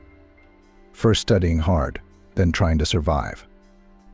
It turned out to be so pleasant to be near a man who embraces you, interested in your mood and well-being, looking at you with admiring eyes, as at some princess, and to melt from the touch of his warm, strong hands. Knowing that he, this tall man with black eyes, would do anything for you. Ellen didn't approve of her sister's choice. As always, you have your own measure of everything. He's poor, he doesn't even have his own flat. Again, no steady job, no business. He's a musician, he's got his own rock band. So what? Who needs them anyway? There's a lot of these one-day bands, you never know if they're going to be successful. I think you got the wrong guy. With your looks. You shouldn't say that. I have 3 children. Who needs me? So I'm content with what fate gives me. I don't complain. But you. Jane didn't expect her sister to understand, though. They were always too different. But Jane didn't need understanding. She was happy. She was loved. She had someone close and dear to her. Yes, he was going through a difficult time. But Jasper tried, went to his goal, worked hard, looked for the right contacts, planned something. Jane supported him in all his endeavors, and he appreciated her devotion. Many times he said that he was grateful to fate for such a gift for her. One day Jasper made a rather risky venture, invited a famous rock band to Chicago. It was planned that his band would perform as a warm-up act for the famous musicians. This event was to increase the popularity of Jasper's band. Well, and in general, the organization of such concerts is a way to make good money. But something went wrong. Not as many people came to the concert as planned. There was a big rock festival in a neighboring state. Jasper didn't take that into account. Or rather, he found out about the festival too late, when everything was already in full swing. In general, Jasper went into a big disadvantage: payment of musicians' fees, hall rent and equipment, tickets for the rock band, promotional activities. All this was paid off only half of the money from ticket sales. The concert itself went great, but Jasper had huge debts that needed to be closed as soon as possible. But with what? It was hard for Jane to look at her lover. During this period, he looked confused, anxious. I wanted to help him in some way. How? Where did Jane get the money? Jasper took out a loan, but it was a drop in the ocean. His friends helped him. The situation improved, but the debt was still quite substantial. And then Jane offered to help. She had savings, money she'd put aside for her studies. Not much, of course, but still. In addition, the girl did what she was against for a long time, took out a consumer loan. These funds were quite enough to cover the debt. From where? Jasper was surprised when Jane handed him several wads of brand new, crisp notes. I just got paid back out of the blue, plus the insurance. Finally paid off my mobile phone bill, she lied. She knew if she told Jasper the truth, he'd never take the money from her. As it wasn't like it was the last, randomly coming in. Thank you, Jasper hugged Jane tightly. I'll pay you back. You'll see, we'll be famous soon, and I'll pay it all back. Jasper paid the debt and continued to develop the group. Jane slowly paid off the loan. It was no longer possible to save for her studies, and her salary had suddenly become much smaller. The bar had fallen on hard times. It was good that Jasper bought groceries and paid the rent of the flat. That is, he took the main part of the expenses on himself. Jasper's income came from a few corporate gigs and the occasional part-time job. Unsteady income, but still the stream never dried up. Jane didn't worry about the financial side of their relationship. She enjoyed Jasper's attention, bathed in his love and care, and generously gave him tenderness, love, and support. Jane tried not to think about the future. But if she did not recover at the university this year, she would do it next year. It would be all right. She still had time. The main thing is that he, Jasper, is there for her. Jane hadn't realized she was capable of such feelings before. And then Jasper disappeared. No, he hadn't run away from Jane. Nothing terrible had happened to him. It started out as a business trip. Can you imagine? Jasper grabbed Jane's shoulder and even shook her a little. His eyes burned like 2 bright spotlights. I was invited to New York to write music for a band. They found me on the internet, they liked me, and now they're inviting me. Jane couldn't believe her ears. She knew the band Jasper was talking about. They were very popular musicians, touring all over the world, and they had noticed Jasper. They're offering him a collaboration. Unbelievable. I'm going to have to go away for a while, Jasper continued. Do you realize what that means? Jane nodded. She understood money, fame, dizzying opportunities for Jasper's growth and development as a musician, useful acquaintances and connections. Jasper would get things he'd never dreamed of. But it looks like they'll have to part ways indefinitely. After all, Jasper clearly said I have to leave, not we. The packing began. Jasper had a lot of things to sort out. Firstly, he had to find a replacement someone had to play in his band for him temporarily while he was away. Secondly, Jasper had to organize his passport and visa. Thirdly, collecting the necessary things. In all the hustle and bustle, he seemed to have forgotten all about Jane. Jasper was too absorbed in the upcoming changes and prospects. The girl looked at him and realized that he would forget about her in another country, muffled by new impressions, excited by work and success. Perhaps Jasper would even find someone there. But Jasper had hugged her so tenderly in the evenings, so sincerely assured her that he would miss her. And time would fly by quickly. And then there's the video link. We'll be in touch with each other all the time. At least I'll finally earn a decent living, pay you back what I owe you. I know how much you need that money. Maybe we can even buy a flat. My band will get bigger. I'll gain invaluable experience. I'll know what to do and how to do it. It's going to be okay, Jasper said sincerely. Jane could see that he wasn't lying, wasn't deceiving. But something told her that everything would change as soon as her beloved was abroad. It was just that Jasper himself did not realize it yet. And that's how it turned out in the end. At first, Jasper called every day, as promised, and told her how he had settled down in his new place.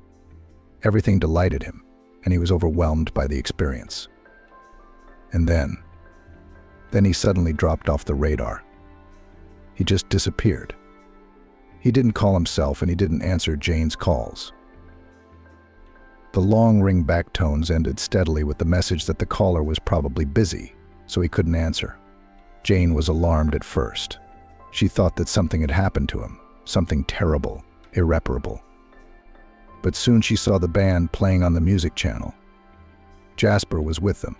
He looked different, older and more serious than usual. I mean, there was nothing wrong with him. It's just that he'd apparently decided to start a new life and cut all ties, including forgetting about her. And Jane? At first, the girl still hoped, waited for him to call, to explain everything. But Jasper was gone, completely out of her life. Jane made it a habit to watch the music channel every day. Every now and then she'd see Jasper. He was never the center of attention, but he was still caught in the camera lens sometimes. And quite often there was a girl next to him, the same one, either a makeup artist or the band's costumer. Beautiful, colorful. Apparently there was something between her and Jasper, couldn't help but be. Jane was desperately jealous of Jasper, both of this girl and of the other potential women of her lover. She was hurt as she had ever been, and also hurt and scared. Scared of being alone again, without the support, the warmth of a loved one, an unpleasant mixture of feelings and emotions. And there were other problems more pressing. Money. Jane was barely making ends meet. After all, she had a tiny salary and a loan. Eventually, the bar went bankrupt. The new owners bought it and turned it into a hookah lounge. Jane had to quit like all the other employees. Another blow. Jane had special memories and feelings about this place. And now the bar was gone, a cozy bar where she could always enjoy live music, where there was a friendly, warm atmosphere. Jasper would understand, support her. Everything was easier and more pleasant with him in general. But he was hundreds of kilometers away from her and seemed to have forgotten all about her. Jasper had no idea how desperate she was. He never found out about the loan. He thought Jane had helped him out with the extra money she'd suddenly received. And of course he had no idea she'd been fired. And if he did, what would he care about her now? Jane had no time to go over her grievances and think about what it would be like if she was in desperate need of a job, and preferably a decent paying one. And that's why she was tirelessly perusing the adverts. She wanted to find something that would help her get out of the financial hole. Good, at least the owner of the flat agreed to wait with payment. But he's got a lot of patience, too. Jane would be asked to leave in a heartbeat. The ad caught Jane's eye with the amount of money they were offering for her services. Not a bad figure. It could solve a lot of the girl's problems, but the job itself seemed too unfamiliar to her. A carer was needed for a little girl. It didn't seem to specify the diagnosis, but whoever had advertised it had made it clear that the child needed round-the-clock care and supervision, including taking medication by the hour, accompanying her to procedures, and so on. Jane reflected. She had experience in caring for babies. Thank you, Ellen, to her mentor. The girl even enjoyed fiddling with her nephews. She knew how to get along with small children, knew how to feed them, change them, keep them occupied. But here we were talking about a sick child, apparently seriously ill. Could she do it? At least it was worth a try. Jane called the number given, and a pleasant male voice answered. The man asked her a few questions: age, occupation, education, experience with small children. And she was invited for an interview. Jane was nervous the day before. She wanted the job. Jane needed it like air. It was a chance to get out of a financial hole, to stay afloat. Where else would you find a salary like that? That's why Jane was worried, anxious. What if she didn't get the job? What then, to look for a place as a waitress again? To work for a pittance? The taxi brought Jane to a country cottage village, an elite neighborhood, tall, beautiful houses surrounded by fences.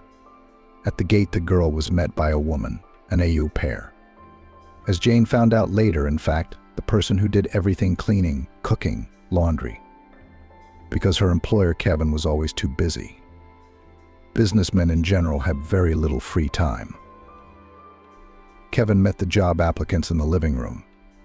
He was a man in his 40s with intelligent, piercing blue eyes, perfectly styled hair with light gray. An athletic figure. Yes, this man obviously paid attention to health and appearance. Jane was even embarrassed at first.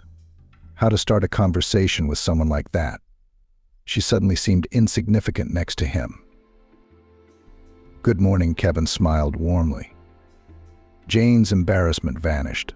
The man's smile was open, and the kind Kevin seemed at once like a man of his own. "Hello," Jane smiled back. "I'm here to see you."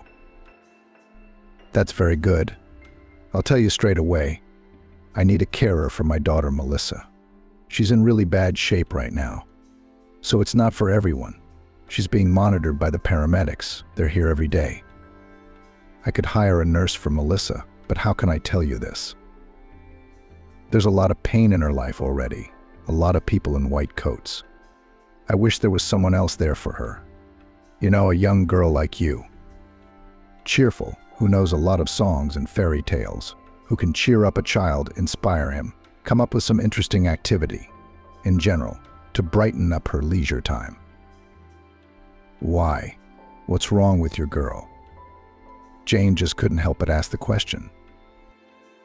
Kevin lowered his eyes. His face darkened in an instant, becoming anxious and tense. "Melissa, she's been tested everywhere. No one could figure anything out. It's like her body is destroying itself. There's no sign of autoimmune aggression. She's been getting tests all the time. They do, but she's fading, and nothing helps her." "Poor baby," Jane exclaimed. "The doctors are doing what they can. I have the means, as you can see, but they're not all powerful, unfortunately. Anyway, Melissa needs more than just a nanny. That's where we have Vivian, our favorite au pair. She'll feed her and give her medication on time, and we don't just need a carer either. Melissa has nurses to look after her and do all the necessary treatments. What Melissa needs is more like, a friend or something. Someone who can bring her positive emotions. The doctors say it's very important in her condition. And looking at you, I think you're just that young, beautiful, funny, and you have a kind look in your eye. You know how to empathize. That's good. Jane nodded. She was anxious to see the little girl. She needed positive emotions, and she would give them to her. Jane would cheer up a girl who had such a serious illness, brighten up the gray everyday life of the little patient, find a way to make her life more pleasant. If you're ready to get to work right now, Kevin continued, let's start a trial period. Let's say 3 days, and then it's up to Melissa to decide. Of course, you'll be paid for your time anyway. Do you agree? Yes, Jane nodded. That's good, Kevin said happily. Then Vivienne will introduce you to Melissa. I've got to go, I've got things to do. As the door shut behind Kevin, Vivienne, a middle-aged woman with a surprisingly soft and cozy look, turned to Jane with a question. Have you ever interacted with little kids before? Do you know what little kids are like? I have nephews, Jane nodded. That's good, Vivienne shook her head. Except our Melissa, she's an unusual child. You realize that yourself. I guess Melissa hardly ever gets out of bed. She gets tired quickly. It's hard to keep her interested in anything, but you have to.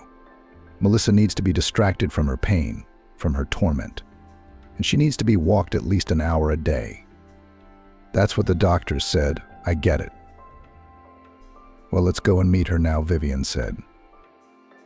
Jane followed Vivienne to the first floor and entered the nursery. It was the princess's spacious room. A huge window let in a lot of daylight. Along the walls were racks of expensive toys and books. Right in the center of the room was a mini playground. There was a slide, swings, and even a trampoline. A little further away was a ball pool, and closer to the door was a bed. What kind of bed was it? It was large, round, with a pink canopy. Jane looked around curiously. She had never seen a room like this before. Was it really all for one child? In the midst of this splendor, Jane did not immediately notice the little mistress of the room. She was lying in bed surrounded by large, soft toys. There was a soft cat, a fluffy white bear, a bright green crocodile with flowers all over its body, and a thin, pale 7-year-old girl, completely transparent and almost blending in with the white bedclothes because of her unhealthy skin color. Huge blue eyes, like her father's, looked at the entrance with curiosity. Melissa propped herself up on her elbows, though it cost her great effort, and turned to Vivienne. Who's that with you? The new rehab doctor? The difficult word came off the little girl's lips easily and habitually, and it was somehow completely unnatural. No, honey, this is your new friend. Her name is Jane. Are you going to play dolls together? Melissa perked up a little. Whatever you want to play. Jane smiled at her. The girl was both sympathetic and pitiful. I really like to play with dolls. That's good. Vivienne doesn't have time. And Daddy can't play at all, Melissa said. Grown-ups have a lot to do, Jane shrugged. That's why they can be boring sometimes. Right, Melissa suggested. And the conspirators smiled. Boring, Jane agreed. Melissa laughed softly. Well, I can see you're going to be fine. You two have fun, Vivienne said. She looked really happy. I'm going to go make dinner. Oh, and Melissa, you remember the nurse is coming to see you today, right? I remember the girl frowned. More IVs. But where can I go? Sweet Vivienne kissed the girl on the top of her head and left the room. Jane was left alone with Melissa. Shall we play? With a smile, the girl turned to her ward. You have so many beautiful toys here. I can't keep my eyes open. Better read to me, the girl asked. The short conversation seemed to have drained her of her energy. Melissa sank down on the pillows and pulled the blanket over her skinny body, even though the room was warm. Good, Jane agreed. She was surprised at the weakness of this 7-year-old. They seemed energetic, like Andrew, Jane's eldest nephew, who was just the same age as Annie. But you can't get him to sit still for 5 minutes. He's always up to something, making things up. If the boy were in this room, he'd be jumping on a trampoline or going down a slide. Lassie calls him a perpetual motion machine, and so does Lillian. Chris and Chris are the same, even though they're younger. Melissa, on the other hand, poor thing, is lying on her back. What do you want to read? Princesses. There's a book on the windowsill. Vivian started to read to me, but she never has time, she said.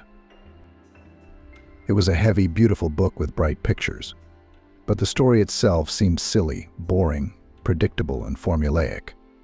She herself did not like such fairy tales in her childhood. Let's make up our own story about these princesses, Jane suggested. Melissa's tired eyes flashed with interest. How? She asked.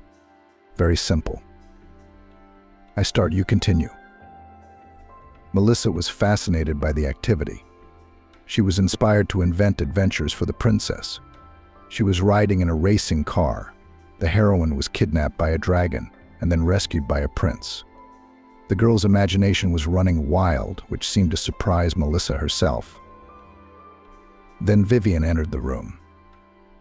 Seeing that Jane and Melissa were getting along, she was pleased. The woman brought lunch: mashed soup, stewed vegetables. I don't want any, Melissa said, wincing. I don't want anything. I don't want any of this. Vivian looked at Jane, clearly expecting her to help. Let me feed you, Jane turned to the girl. Each spoonful is another princess adventure. I'll make them up as I go along. Can you imagine how much I'll have to tell you? Which do you think will finish first, your food or my imagination? It worked. The food ended faster than Jane's fantasy. But Melissa demanded more stories. Vivienne splayed her hands in surprise, smiled, and walked out. Soon a nurse entered the nursery. Melissa immediately darkened. She was almost asleep. Lunch and history had tired her out. But it was time for treatments. IVs? She asked the nurse hopelessly. She nodded sympathetically. I'll do it quickly. Don't worry, it won't hurt. You'll sleep later, and we'll have tea. Vivian pulled Jane's sleeve. Aren't you needed here now? The AU pair led Jane into the spacious kitchen. Smoky cups of coffee and a flavorful cake that looked like it had just come out of the oven were waiting on the table. You and Melissa are getting along, I see. The woman smiled, looking warmly at Jane. That's good. Melissa kicked her previous nanny out, but she's taken to you. I've already called Kevin and told him all about it. He's very pleased and excited. He said to keep you safe. I'm glad too. Jane smiled. Melissa is just too bad. My nephews are so noisy, so cheerful, and she's lying in bed, not even able to play, nothing to play with. It's scary. What did the doctors say? Are there any chances? No prognosis. Vivian shook her head. They can't even diagnose her. They just dismiss the symptoms, that's all. Melissa's going to be better after the drip. You can take her for a walk after her afternoon nap for a while. Vivian continued her story. Kevin, Melissa's father, I understand. Where's her mom? On a business trip. Does she have a demanding job too, so she can't babysit her daughter? Vivian sighed. I wish. Lassie, Melissa's mom, isn't alive. The birth was complicated. The doctors tried to save the baby and didn't realize the mother needed help. And Lassie wasn't complaining about anything, just worried about the baby. That's how it all worked out. The day after the birth, Lassie developed a high fever. Checkups, intensive care, one thing led to another. Her heart stopped. Poor thing had some kind of internal bleeding. It's a rare case. And then there was Melissa in the NICU because she was born prematurely. It was a tough time. "It's a shame," I agreed. "That's a shame." "Let me tell you the whole story," Vivian said. "It looks like you're going to be with us for a while, so you should know. Kevin grew up in a happy, full family. A loving mom and dad, caring, attentive grandparents, a room of his own, trips to the seaside every summer, birthdays, friends. Kevin had a happy childhood, no less happy youth. He graduated from high school with honors, thanks in large part to parents who cared about their son's education. If they saw gaps, they immediately hired Kevin the best tutors, and the boy studied English in foreign camps. He had a holiday and got an education at once. Vouchers to such places were not cheap, and it was not easy to get them. But what can't you do for the sake of your favorite son, especially if he is so desirable and long-awaited? Kevin's parents were old enough; they had not been able to have a child for many years. The couple resigned themselves to such a fate. But then, when there was no hope left, life suddenly gave them a surprise, finally gave them an heir. Needless to say, since then, all the attention of his mother and father indiscriminately belonged to Kevin. He was never shy of his parents, despite the fact that they were much older than the parents of his classmates. But Kevin, on the contrary, was proud of his parents. His father was a well-known businessman in the city, and his mother was the head doctor of a regional hospital. They were known and respected by everyone. It never occurred to Kevin to be ashamed of his parents. Kevin grew up. His parents were rapidly aging, giving up. When the guy was in his third year of university, his father died. Stroke, intensive care, coma, and that was it. Kevin felt like an adult for the first time. After all, he, a student, had to get into the affairs of the company, which his parents left him by inheritance. Since he was a teenager, Kevin had been interested in his father's business. He knew a lot of things, even had the right to sign. Yet for the first time, he had entrusted most of the processes to the board manager, a longtime friend of his departed parent. Because Kevin needed to study and support his mother, who had given up a lot after the death of her spouse. 3 years passed. Kevin had just received his diploma, had just taken over his father's company, had just started to gain strength. And then there was another blow, Mom this time. The boy was left all alone. Kevin felt miserable and lonely in his parents' big house. It was good that Vivian, the au pair and almost a member of the family, was there. She had known Kevin as a baby and treated him as her son. The woman had no children of her own. She gave all her care to the young man who had lost both his parents one after the other. "It's been hard on him," Vivian shook her head. "He was just a boy, and here he was. It was his job that pulled him through. He had to make decisions, go places, hold meetings, sign contracts, that sort of thing. That's what saved him." It's been a while. Kevin turned from a young, inexperienced guy into an intelligent, purposeful man, a talented businessman. Vivienne was pleased to see her mentee. He had grown older, stronger, more self-confident. The au pair wished Kevin would find a good wife, marry her, and become a father. Then Vivian's heart would be at peace. Only he didn't have anyone special, Vivian said. No, there were some girls hanging around Kevin. He was a prominent, wealthy bloke. They're always popular. Except that one of them didn't work out, and he didn't feel anything for the other. They weren't to his heart's content. And Vivian didn't trust them. It seemed like all they wanted from him was money. They made eyes at him. And then Lassie showed up. Kevin met Lassie literally on the street. She was in a hurry to get somewhere, as it turned out later, for a job interview at Kevin's firm. Lassie had recently been downsized. The factory where she had worked as an accountant for several years after college had suddenly closed. So Lassie was looking for a new position. Kevin went out for a walk to get some air. He even had a goal to buy donuts at the bakery around the corner. And then fate collided the two men, literally. Lassie jumped out of the corner too quickly and ran into the unsuspecting Kevin. It was like a romantic music video. The bag slipped off Lassie's shoulder, its contents scattering across the pavement. Kevin and Lassie rushed to pick it up. The girl apologized. Kevin assured her it was all right and admired the stranger's beautiful gray eyes. It was love at first sight. When the young people had sorted out the bag and the things that had fallen out of it, they rose synchronously and smiled at each other. Kevin, like a man, made the first move. He learned the name of the beautiful stranger and then introduced himself. They walked leisurely and talked, getting to know each other. When Kevin found out that Lassie was rushing to his office, he realized that this beautiful girl was his destiny. And it was no accident that they met in such an interesting way, rather than seeing each other for the first time in the office. It was more romantic, more interesting, more pleasant. In short, it was a real romance. Vivian had never seen Kevin so happy. Lassie turned out to be intelligent, understanding, kind. She quickly found a rapport with Vivian, too, which was important. Sweet, sweet girl. And for what? And just such a fate. Vivian shook her head sadly. A couple of years after they met, Kevin and Lassie got married. It was a wonderful couple, harmonious and happy. There was love, understanding, and respect between the couple.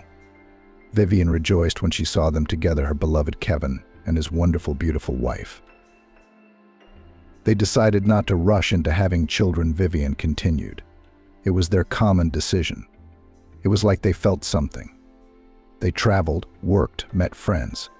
And I, the fool, was advising them in my senile way not to delay it. I wanted to babysit their baby. But Kevin and Lassie lived on their own for 5 years after they got married. Were they happy together? No, they wanted kids, but not right away, later, until they were happy. And then the news of Lassie's pregnancy. It was an unplanned event, but the whole household welcomed it. Well, it's about time, Lassie summarized. The baby decided he'd had enough of waiting. Thank God. Vivian shook her hands. I think you're going to have a boy. You look so pretty now, Lassie. Girls take beauty from their mothers when they're pregnant. But the AU pair was wrong. The ultrasound confirmed that Lassie was having a girl. A healthy, strong one. They showed me a picture of her. They take pictures of a baby in the womb nowadays. I looked at her, and she looked just like Lassie. That's how Melissa was born, just like her mum. Melissa. It was Lassie who chose the name for her daughter. Kevin and Vivian didn't mind. They both liked it very much. The pregnancy hadn't been easy. At first, Lassie was suffering from toxicosis. Then it seemed to recede, but it was replaced by other problems: high blood pressure, edema. The child developed well, but the mother suffered, melting before her eyes, refusing to eat, lying down a lot. The usually energetic Lassie didn't even have the strength to go downstairs. Vivian carried her food straight to her bedroom. The woman felt sorry for Lassie, helped her as much as she could, and assured her that things would not be easy after the birth of her daughter. Children are for women, Vivian sighed. Pregnancy had taken its toll on Lassie. That depends. Jane shrugged, remembering her sister. Her children had been relatively easy. Anyway, Lassie had gone into labor much earlier than expected. The threat of miscarriage had been diagnosed throughout the pregnancy, so fortunately the mother-to-be was in the hospital under the supervision of doctors at that moment. They tried to stop the process, but failed. Melissa was born premature, weak. She didn't scream.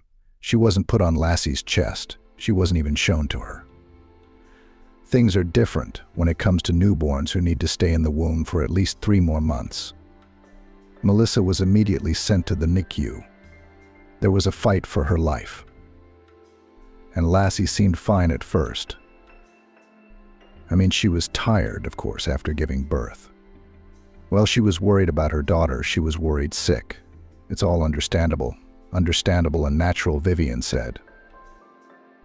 The doctors examined the woman in labor, found no abnormalities, and sent her to the ward. It was only later that serious symptoms appeared, but it was too late. Kevin and I were worried about the girl, Vivian said. almost crying. It was obvious that even now, 7 years later, it was hard for her to remember it. We thought the baby wouldn't survive. She was born too early. She was too weak. And then, when in the morning Kevin received a call from the hospital and was told that his wife had died of internal bleeding, he could not believe his ears. He thought it was Melissa. His mind refused to accept what he was hearing. But no, Melissa had pulled through. She was a stronger girl. But Lassie was gone. Kevin went gray, didn't sleep or eat for months. I thought he'd gone too. Vivian stopped talking. But he did. I had work to do, Melissa to pull. To be honest, he hadn't been very good to his daughter at first. Vivian blamed Lassie for what happened to her. She knew it was wrong, but she couldn't help it. She was just angry with her. Melissa was discharged home and a nanny was hired for her. Someone had to look after the baby. Vivian was too old for that. But she enjoyed playing with the girl. Melissa took her around the yard in her prom and talked to her a lot. And she was the only one who gave the newborn the love she needed. My father wasn't capable of that at the time. She's like a granddaughter to me, the au pair smiled. I took to her right away. But Kevin, he shunned the child for a long time, bought everything he needed for her and sometimes went for a walk with her. But that was if Vivian made him. He never took the initiative. Then one day Melissa got sick, high fever. Nothing helped. She was vomiting, poor thing. It was the flu. A lot of people got it back then, and the little ones took it particularly badly, Vivian said. But anyway, Melissa was back in hospital again. The doctors had no prognosis. And that's when Kevin came to his senses, dropped everything. He sat by his daughter's bedside 24 hours a day, singing songs to her, telling her poems, rocking her in his arms. And it was as if Melissa felt her father's care. She was on the mend immediately.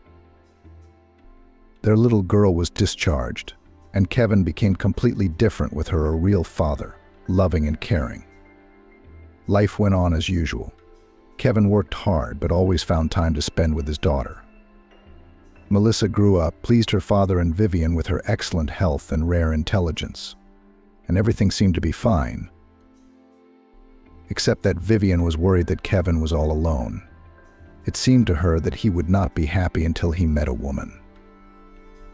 Only now it was a very difficult task.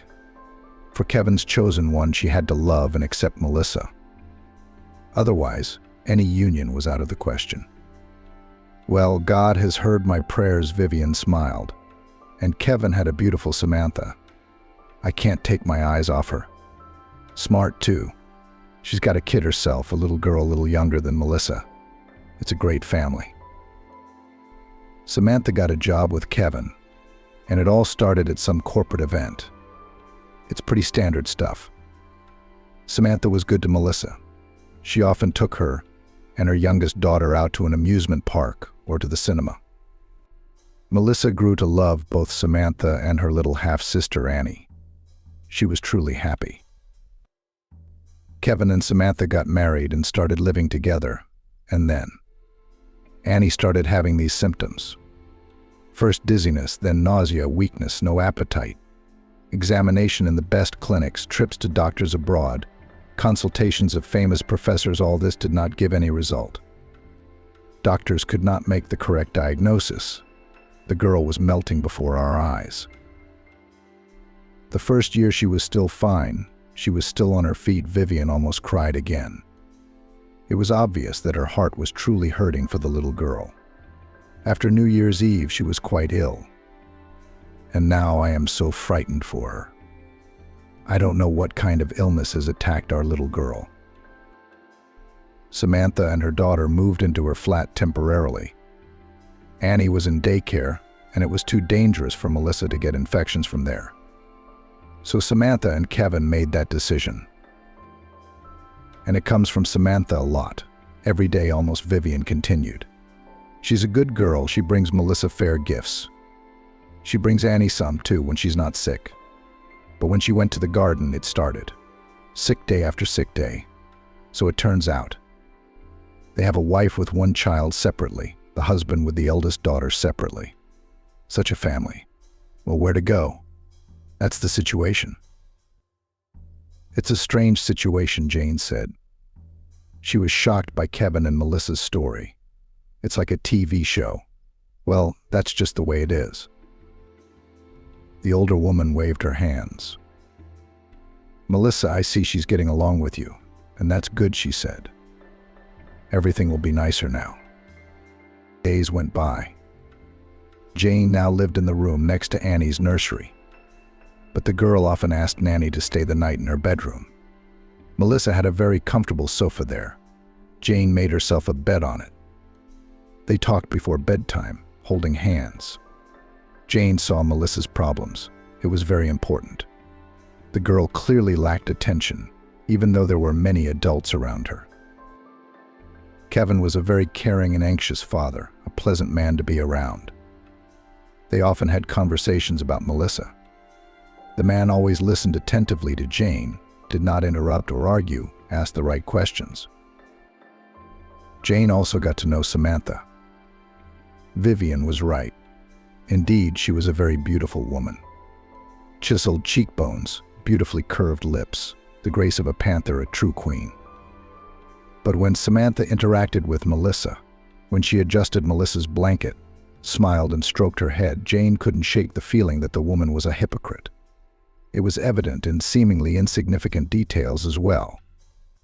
A cold glint in her eyes, a squeamish movement of her lips, something elusive and very unpleasant. One day Jane had a strange dream. The girl found herself in some room, ragged wallpaper, creaky floors. She sat on a stool by a dark window, through which nothing could be seen, and realized that she was asleep. She wanted to wake up, but for some reason she couldn't. And then Jane did not even realize where she had come from. Lassie appeared as if out of thin air. Jane recognized her because she had seen Melissa's mother in pictures. Lassie smiled sadly and looked at Jane with a warm and very soft gaze. "Watch her," she said in a quiet, illogical voice. "Watch out for Samantha. She's the trouble. She's dangerous." Lassie vanished into thin air.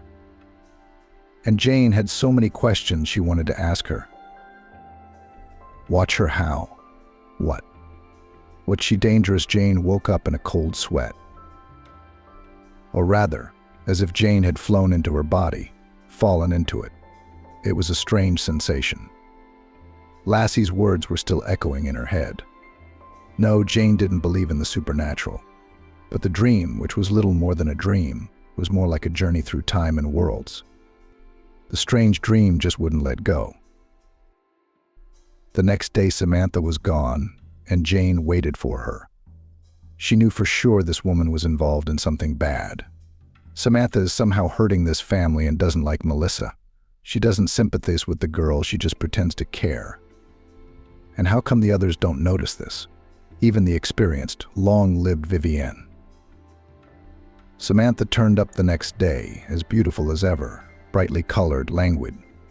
First thing she did was go up to Annie's to say hello. Then she went down to the kitchen. Melissa's thirsty, Samantha said, looking at Vivienne.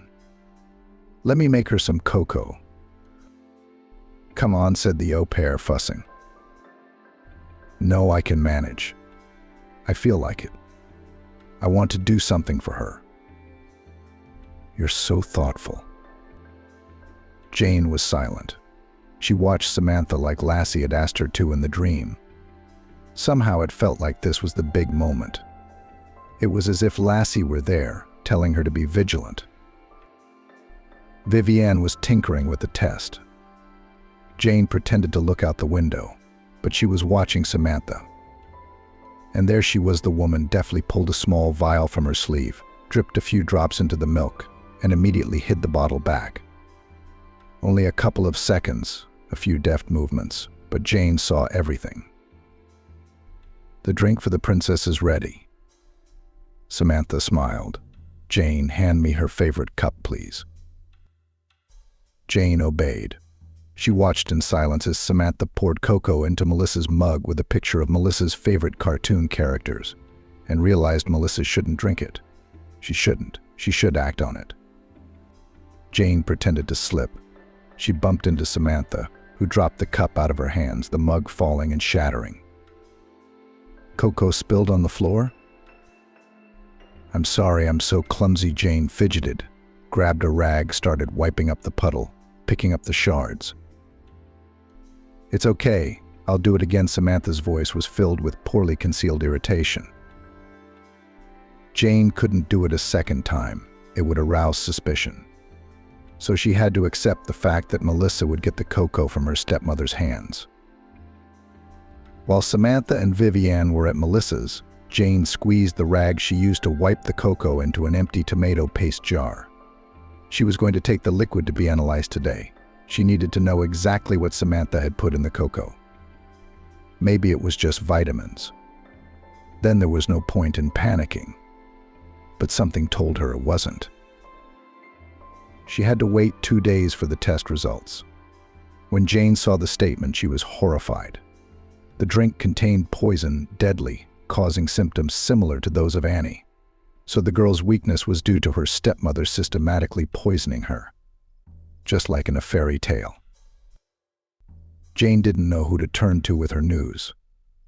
Vivian? What could she do? Kevin? He wouldn't believe her. What do we do? Samantha can't be allowed anywhere near the girl. She wants to send her to the afterlife, and she's almost succeeded in that endeavor. Still, Jane plucked up the courage to talk to Kevin. She told him everything about her terrible dream, about the cocoa, and about the examination. Jane was afraid that he would shout, start to kick her out, or accuse her of wanting to hurt his daughter. You know, Kevin said, looking at Jane, I'd probably fire you right away if you'd said that. It's very strange, agreed. But just yesterday I had an unusual dream too, lassie. And she asked me to trust you, just trust, nothing more. Why don't you just keep this to yourself for now and take some time off? I need to sort this out. Vera Antonovna will call you when you can go back to work. Jane spent those few days on pins and needles. She didn't know what was going on at Kevin's house, and she was very worried about Melissa, who had already grown fond of her. But Kevin had said to wait for the call, so she would wait. Vera Antonovna called. Jane, seeing her name on the screen, became anxious. What would they tell her now? How did it go? Come over, was all Vera Antonovna said. We have such a thing here. Come quickly. Melissa misses you. Very much. Jane didn't have to beg long. Half an hour later, she was at Kevin's house. The owner opened the door, still as calm and unruffled as ever. It was hard to guess from his appearance what had happened. I want to thank you, the man finally allowed himself to smile. You were right. Samantha, she really wanted to. I'm afraid to say it out loud. That bastard wanted to poison Melissa? Vera Antonovna shook her head. You'd have to think. And I trusted her so much. The story turned out to be banal and as old as the world. Samantha was not going to put up with a rival in the form of her wealthy husband's favorite daughter. She wanted her own daughter Annie to be the sole heir to Kevin's fortune. Well, herself first, of course.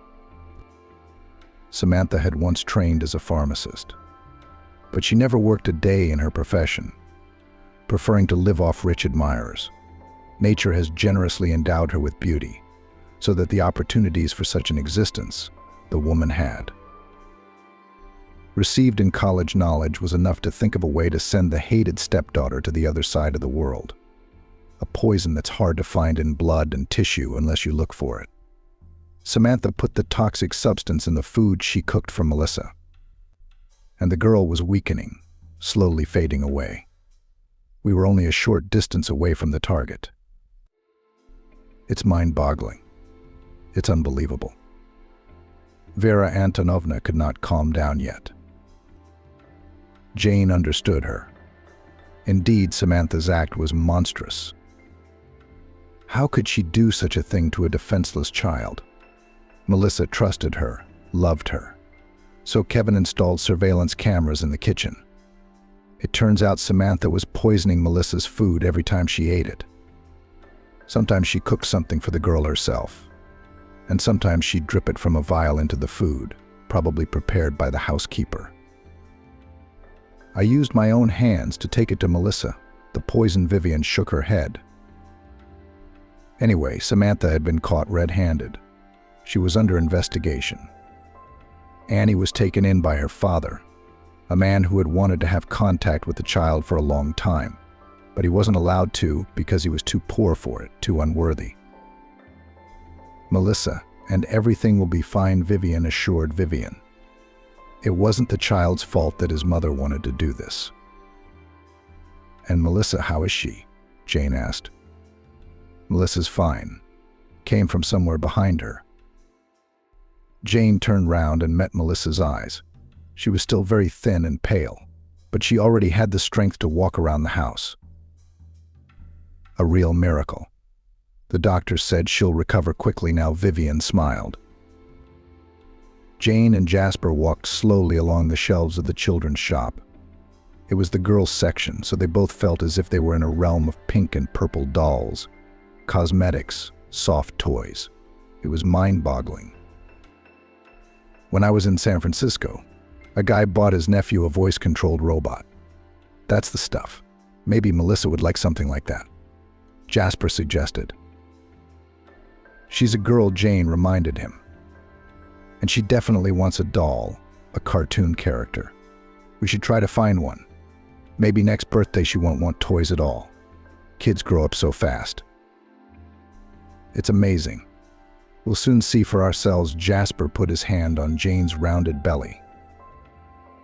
The baby responded immediately with a still weak but palpable push. A year ago, right after Melissa had been rescued from her evil stepmother, Jane had been in for another surprise. She continued to live next door to Melissa. She was quickly on the mend, mastered active games, asked to take her for walks all over Los Angeles. The girl was still very attached to Jane, and she still needed a job. And Jane had already got used to everyone to the girl Vivian. Even Kevin did not want to part with them. The adults had initially decided not to tell Melissa the truth about what had happened to her. Too terrible story. But the sensible girl managed to put two and two together, heard something, thought of something herself. It's just like in fairy tales. The girl shrugged her shoulders. The little girl was coming back to life. In September, she went to school with her peers, and Jane was finally able to return to the university, chose a correspondence course, because she had to not only study, but also work. However, her work was more like life in a family with relatives: sweet, cheerful Melissa, kind, wise Vivian, always busy, but polite and attentive Kevin. With these people, Jane was cozy, warm, and comfortable. They accepted her and were very grateful to her for saving Melissa. It's scary to think what could have happened if it hadn't been for that terrible dream. They discussed this unusual event.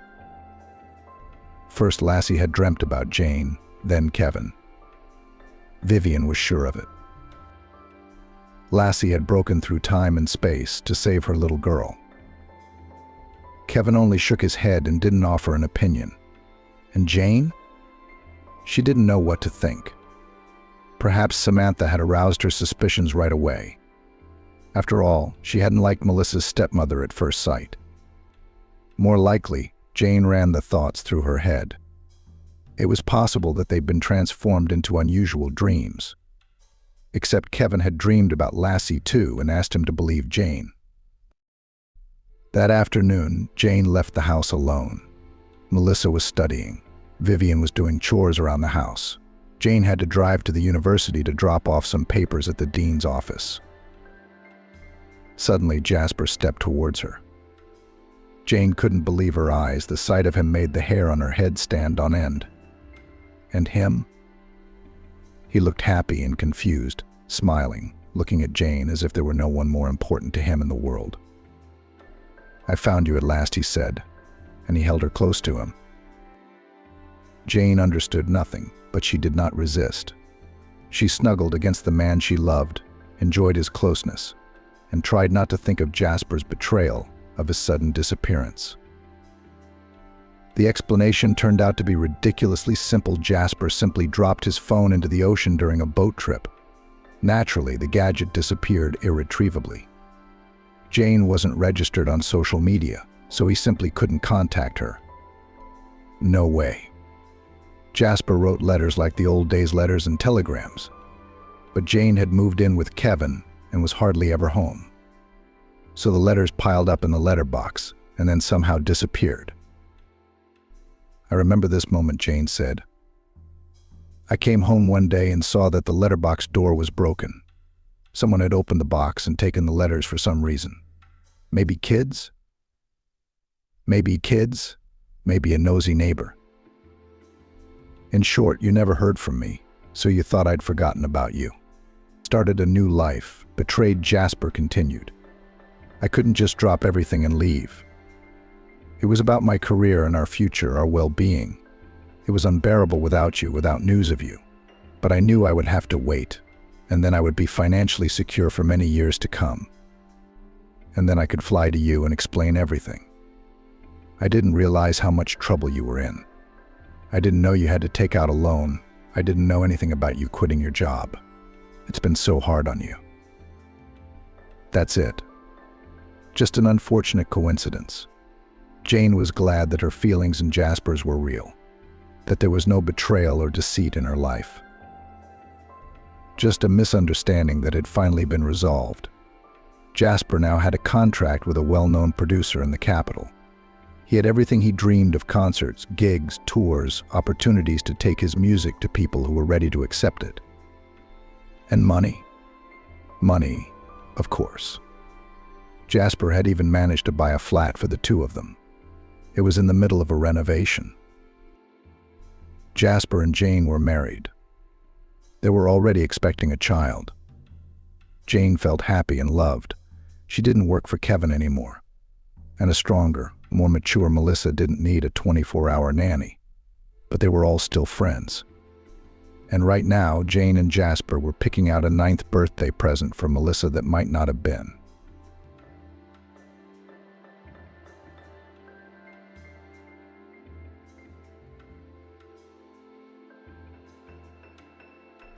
Your son is your responsibility now, said the daughter-in-law to her mother-in-law. If she only knew. Hospital corridor. An old man with greenish tiles looked into my eyes. From the daylight lamp, long children stretched out their thoughts. The ceiling echoed in their temples.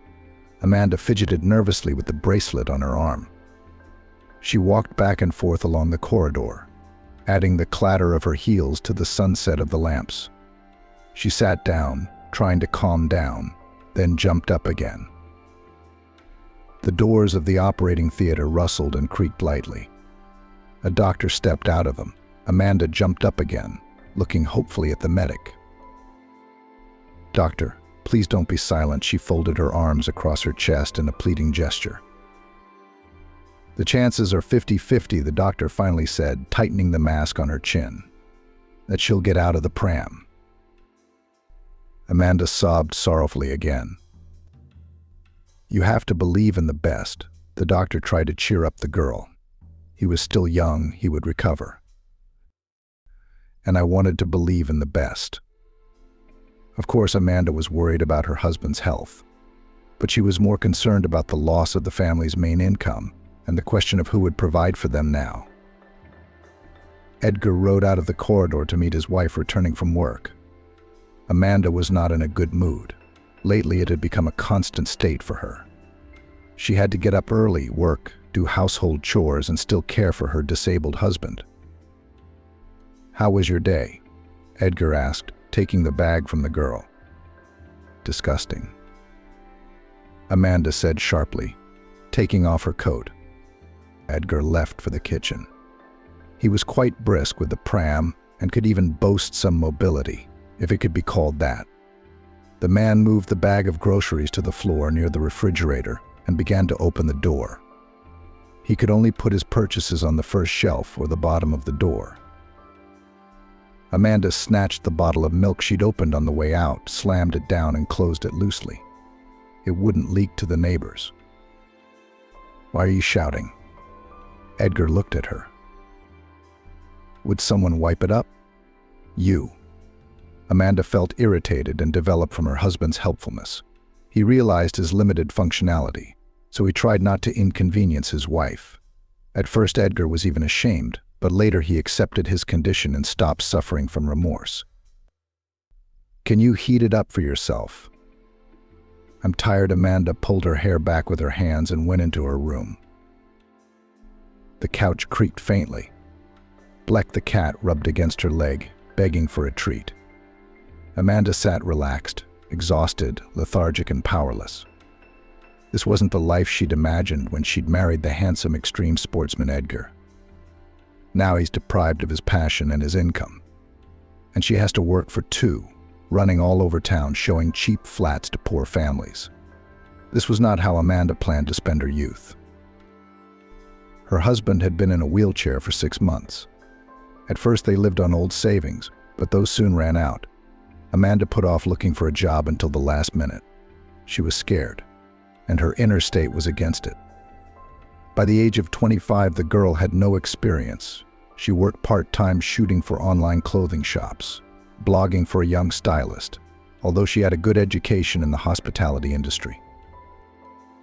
From the first days, real estate work seemed to Amanda to be useless, incomprehensible payment, running around, a lot of calls, the need to persuade someone to travel to the objects. What kept the girl in such an unloved place? Charming director and owner of the agency, Michael. He appeared there rarely, but every time it happened, in the office began a semblance of scenes from the film office romance.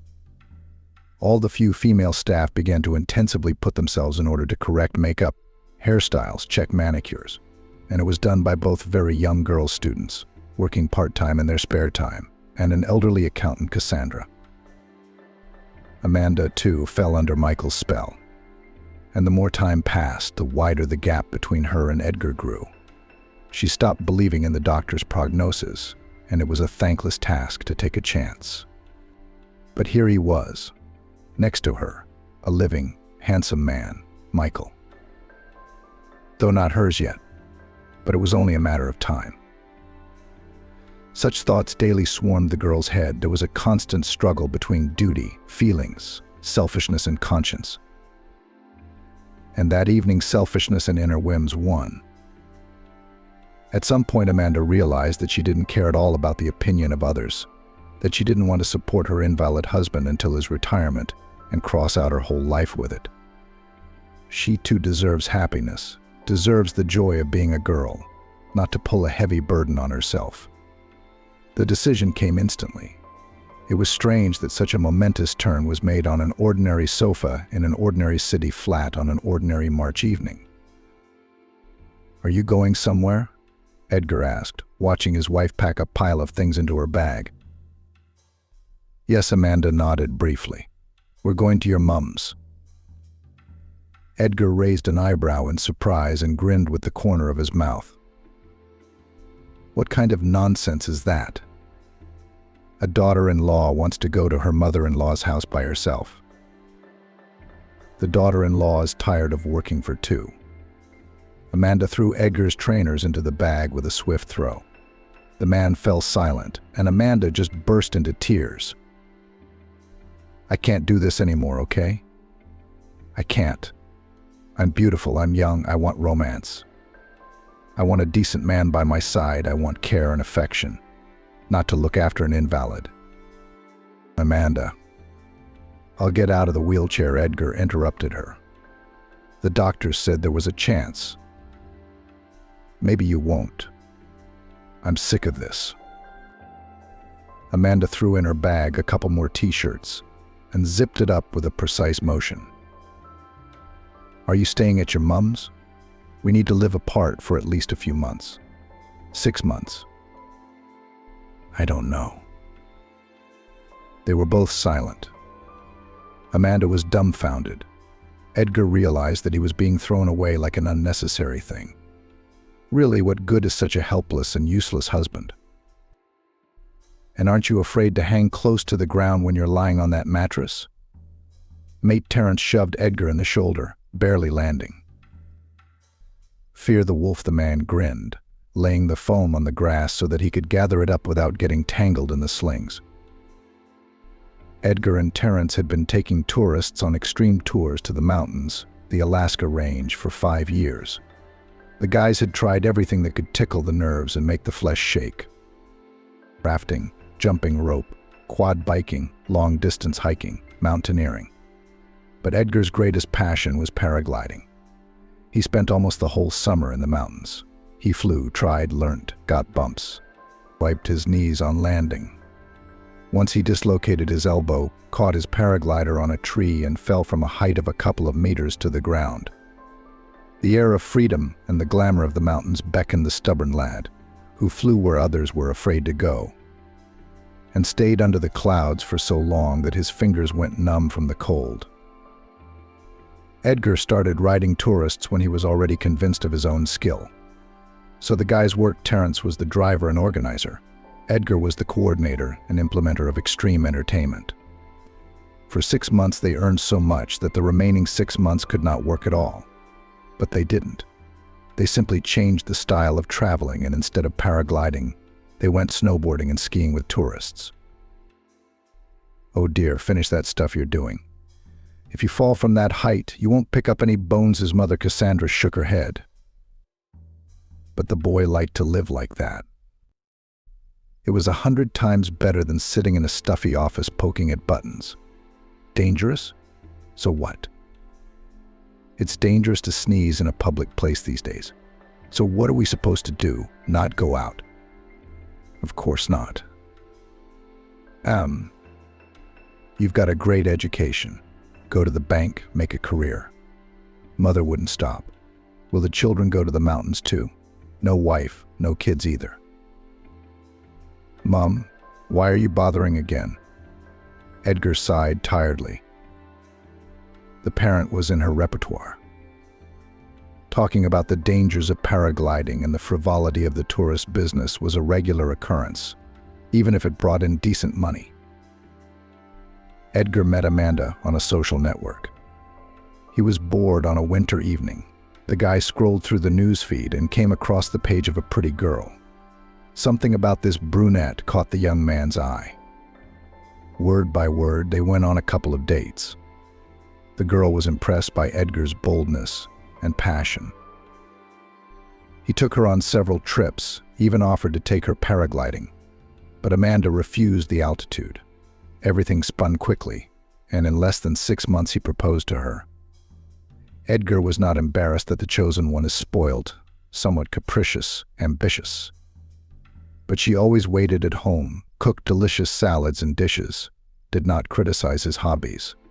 At work, Edgar's wife did not kick out the wife. "Let her do what she likes," he said to his mother. "I earn enough for 2. At least she's always beautiful and fresh." Amanda was more than happy with this arrangement. She was already dreaming of a full-service travel agency, of a house somewhere by the sea, of her own column in some fashion magazine. Life went on at its own pace. Edgar and his wife lived a year and a half.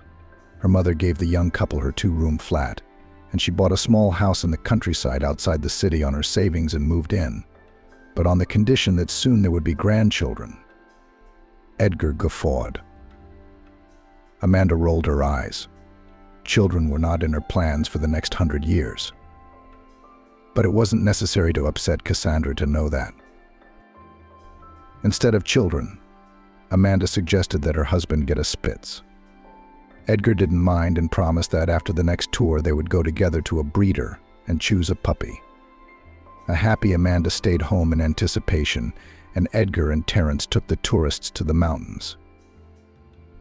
Edgar had been warned by everyone that his fascination with flying would not end well. But fate had other plans. The return trip in the mountains fell on rainy weather. In late August, Terence drove the minibus with the group, carefully slowing down on the serpentine corners. Edgar was dozing in the front passenger seat, tired from the busy program and the early rise. It all happened in a split second when a dashing local jigger in his car sped out of the corner and into the oncoming traffic. Terence swerved to the side to avoid the collision. The minibus tipped on its side and slammed into a pole and a concrete barrier. Edgar was literally squeezed in half between the roof and the dashboard. The other passengers were crushed like peas, but fortunately no one else was seriously hurt. They were just abrasions, bruises, contusions, and a couple of broken fingers. Terrence dislocated his arm and suffered a concussion. Breathless Edgar was pulled out by rescue personnel only 40 minutes later. In the mountains in the rain and traveling fast is not even possible for rescuers. He was taken to the nearest hospital, but there was no one there to perform the complicated operation. The man was rushed to the state capital. There he could be given at least a chance to get back on his feet. The operation was a success. Edgar recovered quickly, but he was paralyzed from the waist down.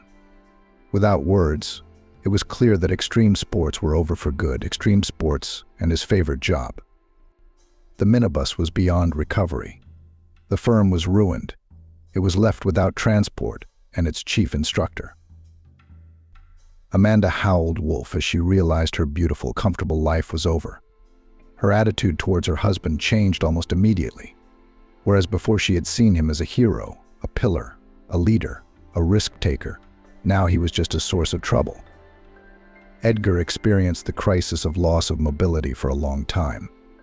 He became depressed. 10 times a day he revisited photos from his trips, pulled the remains of his parachute out of his rucksack, stroked it, holding it in his hands, sighing, staring at one point. The atmosphere in the flat was heavy. The doctor prescribed Edgar a set of exercises that should have had an effect over time. But the man, disgusted by his helplessness, could not start doing them for a long time. Amanda avoided talking about the accident and didn't poke her husband's nose in his deficiency at first. But as the irritation and strain grew, she sometimes snapped. "Don't be discouraged, son. Believe in the best, and do not give up therapeutic gymnastics called to raise morale only Mother Cassandra." Terrence, who had recovered, came to visit occasionally. But it was hard for him to talk about what he had lost. As time passed, the former paraglider gradually heeded the doctor's advice and began to exercise occasionally. Just as Amanda began to think about divorce. Amanda had a breakdown at work. It was a frosty morning in the village. Clusters of rowan berries, covered in hoarfrost like earrings, adorned a bald bush. A flock of sparrows hopped in it with a cheerful chirp. Frost covered the ground. Amanda opened the gate and rolled the pram down the narrow path to the porch. Cassandra popped out of the door wearing a down shawl. The two women pulled the pram into the hay. "How long are you visiting, Amanda?" the mother-in-law asked, shaking an invisible speck off her son's jacket. "Edgar, for a long time." "I'm going back to town. I have work to do," Amanda replied briefly.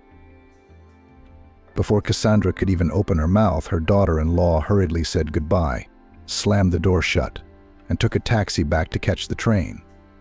The women stared at their son in confusion. Edgar was gloomier than a cloud.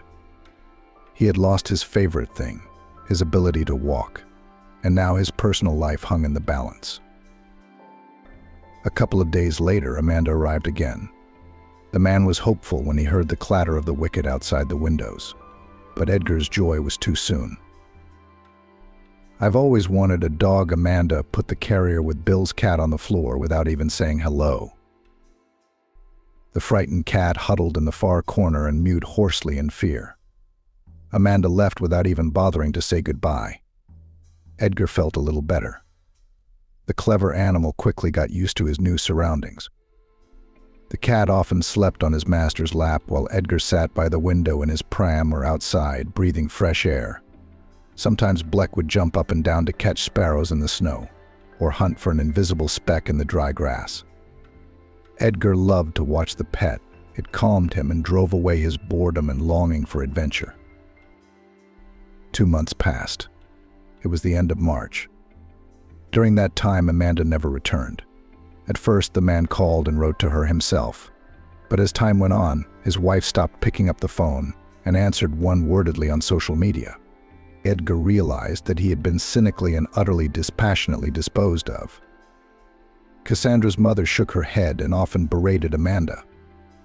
Cassandra was especially concerned about the state of the flat her son had left behind. "Good girl," Cassandra lamented. "She left her husband on my neck. She lives in the city in someone else's mansion and doesn't give a damn. Edgar, get a divorce, I'm telling you. And everything will get better. Stop it."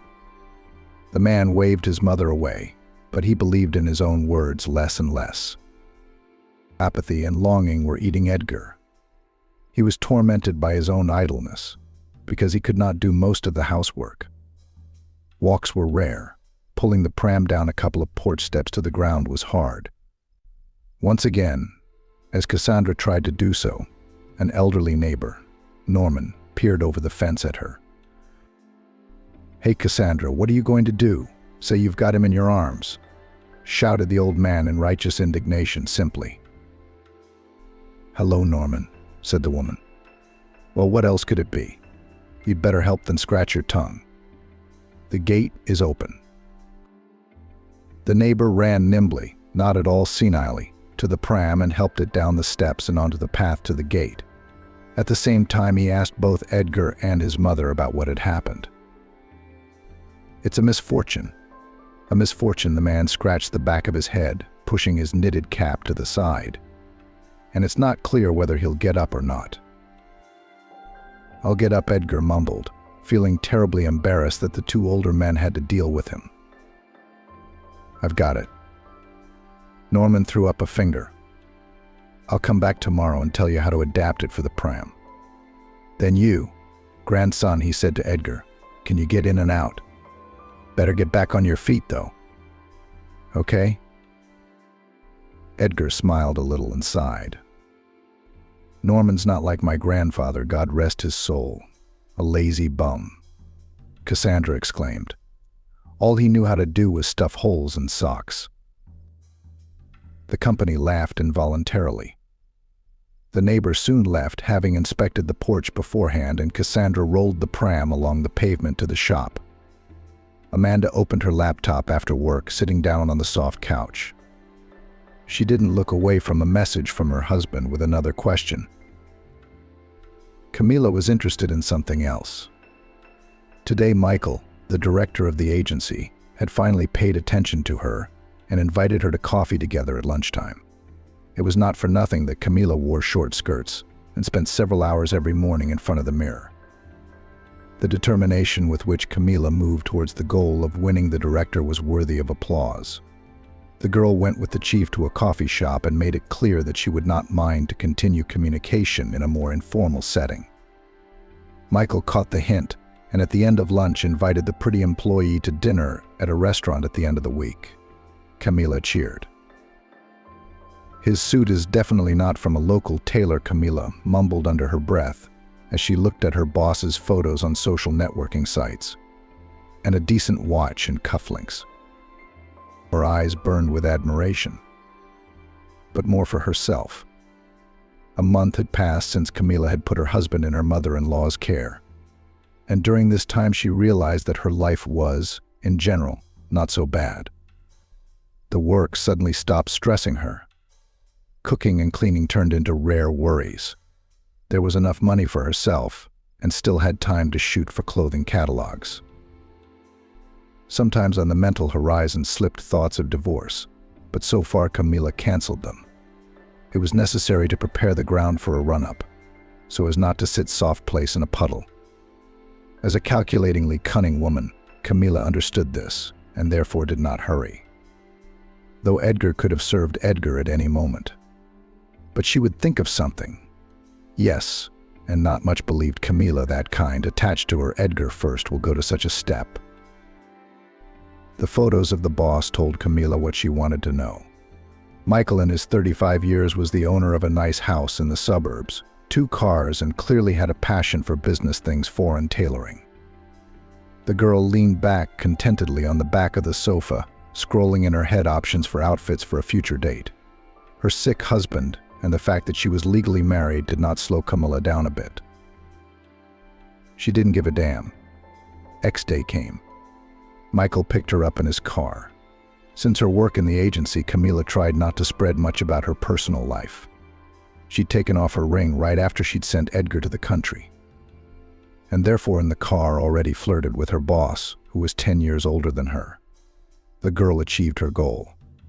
In the morning, she woke up in the house of her lover. Michael brought her coffee and asked if the young lady does not want to go to the skating rink. A couple of days later, Camila flirtatiously agreed. Everything went according to plan. She told Michael what he wanted to hear, and he was slipping into an affair with his coworker. At work, they decided not to advertise their relationship, although it was difficult to hide something in a female team. Soon the whole office was talking about the fact that the manager had a young mistress. Camila quietly laughed at the gossiping colleagues, but did not hurry to reveal the secret. Her goal was Michael, not to hurt the noses of her workmates. The first day of April was too warm. It was as if the sun had reached the clear sky and was now eager to make all the plants grow and bloom in one day.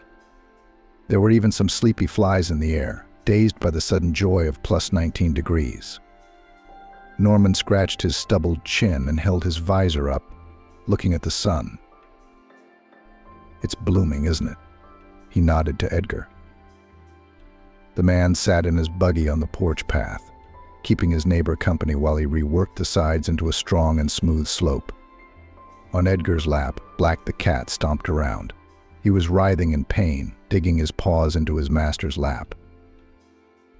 "Now we'll put some paste on it, and you'll ride like a racer," the elderly neighbor said contentedly, wielding a hammer. "At least we can do it without breaking traffic laws," Edgar smiled. He'd been a little perked up lately. Maybe it was the weather, maybe it was the fact that Amanda had practically abandoned him. Either way, clarity had come. Besides, Edgar had figured out a way to brighten up his hated idleness. He decided to write a book about his journey to paraplegia. He found a blank notebook in his desk and began jotting down ideas. Edgar had never written any texts before, except for essays at school. However, his work was quite vigorous. It was the abundant reading in the winter evenings, as his mother had always favored books and had plenty of them at home.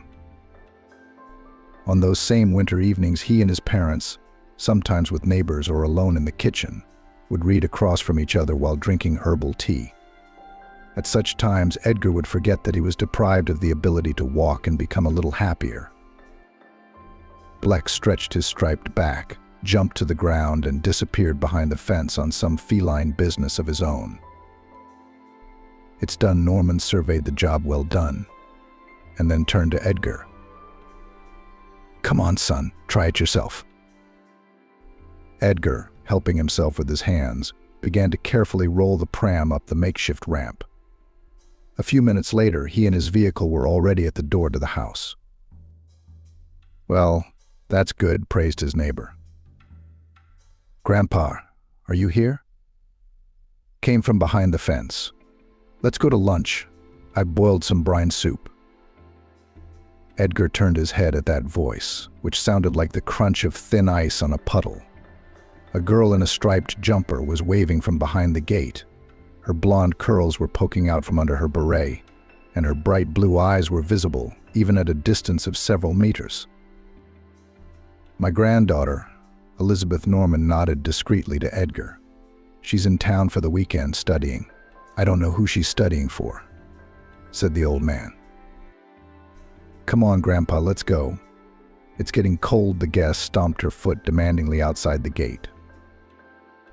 I'm coming. Why are you shouting?" The neighbor waved good-naturedly at her. "I'll go." "Edgar, say hello. I'll see you again. That beam under the roof is bad. It could use a change." Norman gathered the tools in a bag, waved to Edgar, and went out the gate to his granddaughter. The man thanked his neighbor for his hard work and suddenly realized that he couldn't stop thinking about Elizabeth, even though he hadn't even met her. April continued to bring warmth and wind. There were sparse gray-white piles of snow in the flower beds. and among them were sprouts of the first spring flowers sticking out of the ground. Edgar hadn't written to Amanda for a long time, but he was actively working on his book. The second notebook was already written. "Edgar, can you get to the shop by yourself? Are you out of salt?" Mother shouted from the kitchen. "I can't leave. The pies will burn and the soup will run away," Edgar said. The way to the grocery store was simple, a straight asphalt path about 250 meters long, with no steps and no potholes. "I can make it," Edgar said. He hastily put on his jacket, checked the change in his pocket, and rolled toward the gate. Glad that he could help at last, it was time to go for a walk. His mother looked at him from the window. The tires of the pram rustled quietly on the already dry asphalt. Edgar moved slowly, looking at the village. In the gray and dreary winter, it was depressing. But when the sun came out, the carved shutters and skates on the roof shone. In front of the yard's colored borders and future flower beds looked out. Quick sparrows were dragging grain from the chickens' feeders, chirping. Somewhere sheep barked. The noise pleased the heart, heralded the arrival of warmth to people and animals. Edgar got to the shop without any problems, bought salt and rolled back. Almost back to the house, he heard the pitiful, familiar meows from the roof of the neighbors. The man looked up. Bill was sitting on the roof. Edgar had seen from the window that the cat used to climb up there on scaffolding. The neighbors were repairing something in the attic, and the scaffolding had been up there most of the winter. But the repairs were over. The scaffolding was removed so as not to clutter up the flower bed in front of the windows. And the poor cat was trapped. There was no tree nearby, no lower roof, no suitable fence to climb down. Unhappy Bill climbed into the attic to the neighbors, fell asleep there the night before, and in the morning they cleaned up the scaffolding. And now the frightened animals, seeing the owner, shrieked at the top of their voices that the poor man was stuck. "How are we going to film you now?" "That's the problem." Edgar looked questioningly at the pet. He tried knocking and calling the neighbors, but they weren't home. Apparently, Edgar's conscience prevented him from calling his mother. The feeling of helplessness and inferiority came again. The man looked at the pram with dislike. If it hadn't been for her, I'd have climbed over the fence in no time, used the tools I had on hand to get up on the roof, and lowered Bleak down to the ground, he thought. A familiar ringing voice snapped Edgar out of his musings. Norman's granddaughter, Elizabeth, was standing nearby, looking up at the roof. "Yes, I wonder how to get it." Edgar nodded cautiously. "Well, you don't have much to think about," Elizabeth said. "Well, we can't leave the mustache in the lurch." She put the bag of food in Edgar's lap, rolled up her sleeves, and climbed over the fence to the neighbors. The man only clapped his eyes in amazement. The vivacious girl aroused in him a feeling of real admiration. Elizabeth walked round the house and found an old 3-step ladder by the shed. She shook the find happily, showing Edgar that she had an idea. The ladder was low enough to climb onto the roof, but high enough to reach her hands over the edge and grab the cat's paw. The frightened Bill clawed at the girl's hand, meowed, and looked around with bulging eyes. When the animal was on the ground, Elizabeth handed it directly into the hands of its owner, through the hole between the bars of the fence. Then she carefully carried the ladder back to its place and climbed back over the fence, as deftly as she had done the first time. There was no sign of the sudden intrusion. "You made us do a lot of work." She knelt down in front of Edgar and patted the cat's fur affectionately. "Thank you.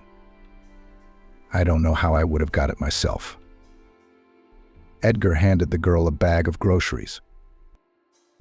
"My name is Elizabeth," by the way she introduced herself. Obviously not, or he would have waited for another kind-hearted passerby. "And I'm Edgar." The man smiled slightly. "It's a good thing it was you," he said to the passerby. Elizabeth wrinkled her nose. "Let's go with you. Why not?" It's like we're old acquaintances." "I'm just embarrassed," Edgar said. "I must be about 10 years older than you." "We look the same age," Elizabeth said. "How about just being polite?" "That's right," Edgar agreed. He drove forward a little and stopped at his gate. "Let me help you." Elizabeth reached for the handle to open the door so Edgar could drive through freely. She took a careless step and tripped over the curb ledge. The man's reaction was lightning fast. He lunged forward and picked Elizabeth up with his arms. "I'm clumsy," she deftly hid her embarrassment behind a laugh.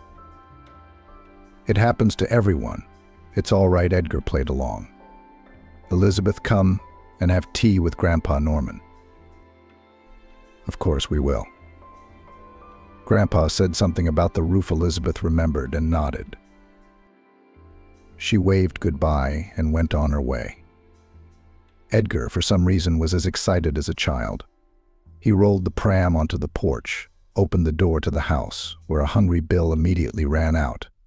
It was only then that he realized what had happened a minute ago. For the first time since the accident, the man felt his legs weakly as he pitched forward. They echoed with a slight tingling in his knees.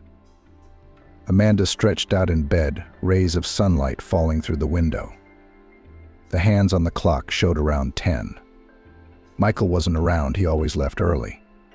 Apart from weekends, work was the most important lady in the real estate agency director's life. Amanda was in no hurry to get to work. She was already thinking of quitting in general. She was annoyed that Michael wasn't suggesting it. After all, in fact, they were already in a relationship, and he could also allocate some money for her. When colleagues called with questions about his readiness to show flats to buyers, Amanda always found excuses: illness, fatigue, busyness, urgent trip. "If he doesn't offer, then I have to quit," Amanda decided as she waited for the coffee machine to make coffee. She liked Michael's house much better than her husband's flat.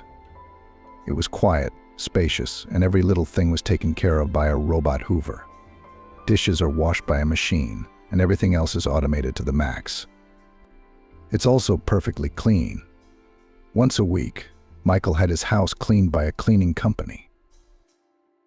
He couldn't stand dirt and piles of junk, and he preferred dry cleaning, where all the clothes were put on a hanger and returned perfectly ironed. Unlike Edgar, he was always on parade, not hanging around with tourists, looking after himself. It all appealed to Amanda. It was the way she'd always wanted to live. That was the level she aspired to. The first part of the plan had already been realized. She'd become the boss's mistress. The next part was to gradually accustom him to her in her personal space. Amanda was already looking ravenously at Michael's second car, calculating whether she needed a fur coat for the next season, and when it would be better to take a holiday. And then, when everything was already taken care of, she would quietly divorce Edgar. The girl's plans were Napoleonic. At work, they began to suspect a connection with the boss when Michael drove her a couple of times. Amanda did not answer the questions, but only joked, rolled her eyes. When it all came out, she wouldn't care. In the meantime, it would be better to keep the affair a secret, at least not to be jinxed. Amanda ate a leisurely breakfast, showered, put on makeup, hailed a taxi, and left the office in full parade. She was sure it would encourage Michael to do something more decisive, such as asking her to move in with him at last. "Greetings," Amanda said to the manager, raising an eyebrow in mild amazement. "Not for work anymore." She placed the application sheet in front of her. "So, are you going freelance or have you already found a better place?" the manager asked, putting the application in the folder. You could say that Amanda smiled enigmatically. She didn't bother with the detentions at her former job, hastily picked up her things from her desk, bade a dry farewell to her colleagues, and dashed out into the street. It was amazing the determination Amanda had awakened when the prospect of a relationship with a wealthy man loomed, and how she dreaded being left in poverty with a disabled husband. Amanda drove home, dropped off her belongings from work. Then she called her friend Camilla and they went shopping together. The enterprising girl decided that a new set of pretty lingerie would soften the news of her dismissal from Michael. In the evening, Amanda met her lover in parade at his home and informed him of her decision. Quit. But why? You didn't seem to be loaded with cases, and you were always paid on time. The man was not naively surprised. Why, Michael? Amanda coquettishly sat on his lap. To spend more time with you. After all, a well-slept, beautiful, satisfied woman is better than a tired working bee, isn't she? Yeah. Well, what makes you think you were? Michael was genuinely perplexed. That's how I felt. Amanda didn't like her lover's reaction. An awkward silence ensued. The man was the first to break it. I wanted to talk to you about the May holidays too. I thought maybe we could go to the mountains, rent a remote cozy house. What do you think? The word mountains almost made Amanda cringe. She was fed up with the mountains in her life with Edgar, and therefore quickly catching her face, the girl with the most innocent voice began to dissuade Michael from his decision. Michael, it can still be cold in the mountains. I want to get warm already, you know. She slightly played with her eyebrows. Maybe we should spend a little more and fly to a place where it's already warm enough. Lying on the beach is better than kicking up mud in the woods, don't you think? We could do that, the man agreed and reached for his laptop to look for a suitable offer. Amanda realized she'd won. Edgar was looking forward to the tea party with the neighbors, as if it were some kind of important event. He was also very excited by the return of the weak sensitivity in his legs. Had the hope of flying again risen from the ashes? Or at least to walk with his feet on the grass? Edgar longed for the paraglider, the mountains of his active life. He had buried it all when he got into the pram. But now there was a glimpse of a chance in the darkness that not all was lost. Edgar found the doctor's appointment folder, studied the instructions for physical therapy, and began to slowly exercise. Cassandra even let out a quiet tear of joy as she watched her son exercise. She tried to support him in everything, but not to push or nag him. She realized what Edgar was going through physically and mentally, and so she lagged behind with questions about Amanda, about motivation, about the flat. Time will come on its own, everything will work out as it should, the woman sometimes said to herself in the evenings, tapping her knitting needles against each other. On a warm afternoon in mid-April, Norman and Elizabeth appeared on the doorstep of the house. The landlady invited them in, but the brisk grandfather waved them away, saying that first work, then tea and talk. So he surveyed the edge of the roof and set to work. Cassandra fussed at first, but then waved goodbye and went off to make dumplings. Edgar and Elizabeth set up on the front porch in case the good neighbor needed to fetch tools. "That's a great grandfather you have, Elizabeth," Edgar whispered in the girl's ear. "I don't remember my grandfathers. I was a little boy when they were gone. I guess I was lucky." Elizabeth nodded and smiled as she looked at her relative who was hard at work with a hammer. "And yes, you're right, my grandfather is a good man. An example for the whole family in hard work and optimism." "I can see that," Edgar agreed. "Do you look like him?" Elizabeth tilted her head slyly and looked down at Edgar. She rested her hand on the wheel of the pram. "What is it?" She looked at the boy expectantly. Edgar was embarrassed for some reason. His heart was pounding like crazy. This simple and perky student caused in him a feeling similar to the first flight under the dome of a paraglider. "You're light, witty, and kind," Edgar said in one breath. Elizabeth felt as if she were experiencing all the words in turn, and then nodded affirmatively, nodded a little pictorially, gave Edgar a playful tap on the shoulder, and laughed. An hour later, vanilla and cherries wafted from the open kitchen window. Cassandra leaned out the door and called out to everyone. Give up that roof, Norman. And you guys, come and eat your dumplings while they're hot. Edgar and Elizabeth were chatting on a bench near the porch and did not even hear the hostess' response at first.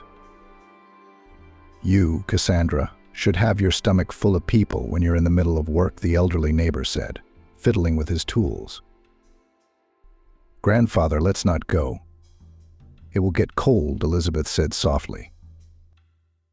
She grabbed the handles of the pram with Edgar and boldly rolled it down the porch to the entrance. Don't do that, will you? I'll do it myself, he protested. Let me take care of you, Lisa giggled but didn't stop.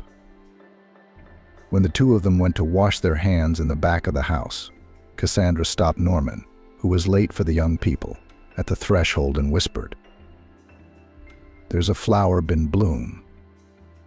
"I can't see it," he mumbled good-naturedly. "Do you take me for an old fool?" The neighbors smiled understandingly.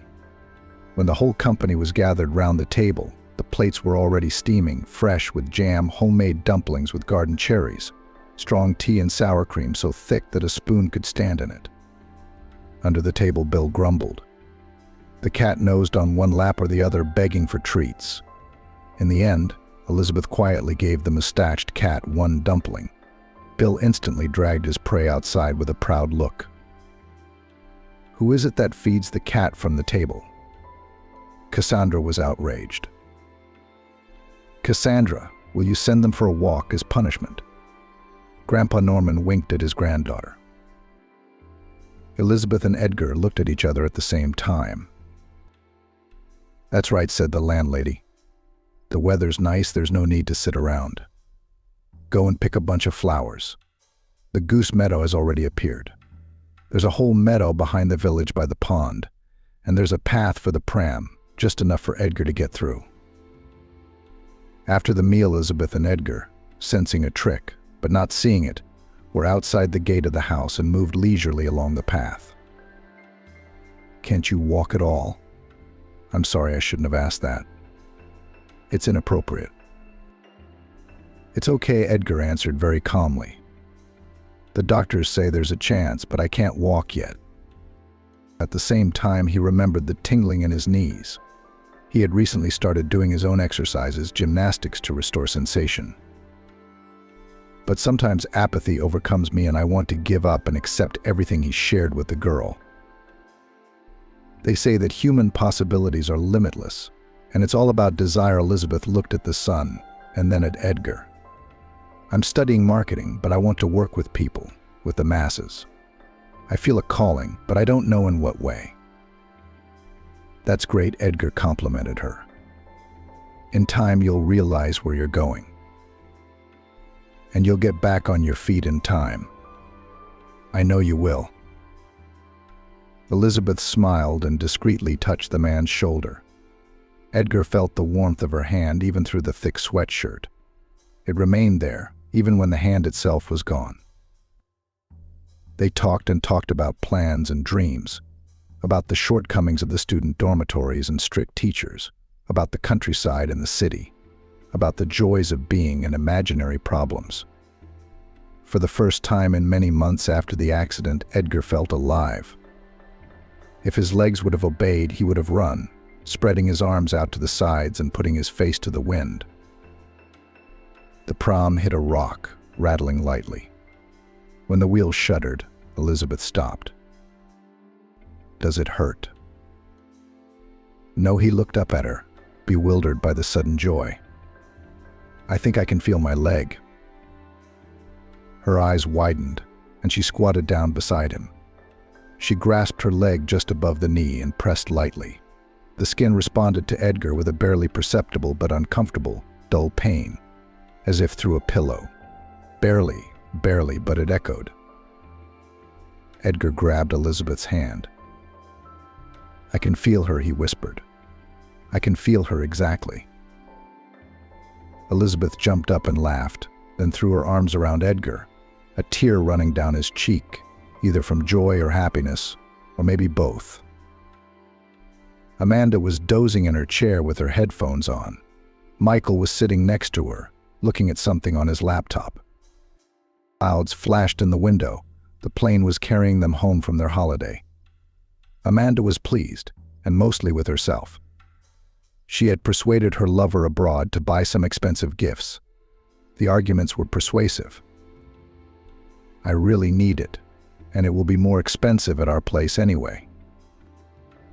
Michael didn't argue, but somehow he didn't have the joy of gift-giving on his face. Although Amanda was diligently broadcasting to the entire shop, glowing defiantly and kissing the man on the cheek. Michael himself never started a conversation about moving, despite the fact that the girl did not work, but he occasionally hinted at the need to find a new source of income. Amanda sincerely did not understand these hints, although she pretended to be a fool. In the end, she moved her things to Michael's house and appeared in the flat only occasionally. As the couple rested after the morning flight and drank coffee on the balcony, Amanda glanced again at Michael's second car. "I was thinking that I could drive," she said. "Where to?" Michael looked at her questioningly, taking his eyes off the phone screen and his work correspondence. Shopping, errands, fitness. Amanda began to curl her fingers. "You can't do much in heels, so in trainers or boots. It's more comfortable." Michael shrugged. "And it's easier than buying and registering a car. Why buy a car when you already have one?" Amanda nodded down at the blue foreign car. Michael followed her gaze, pressed his lips together, and after a pause said, "The car's not running. I'm waiting for a new engine. Then I was planning to repair it, sell it, and invest the money in a project. And by the way, you don't even have any driving experience." "You can gain experience," Amanda said. "You can always sell it." I liked her so much. I could be your sober driver after all. Amanda was an excellent bargainer.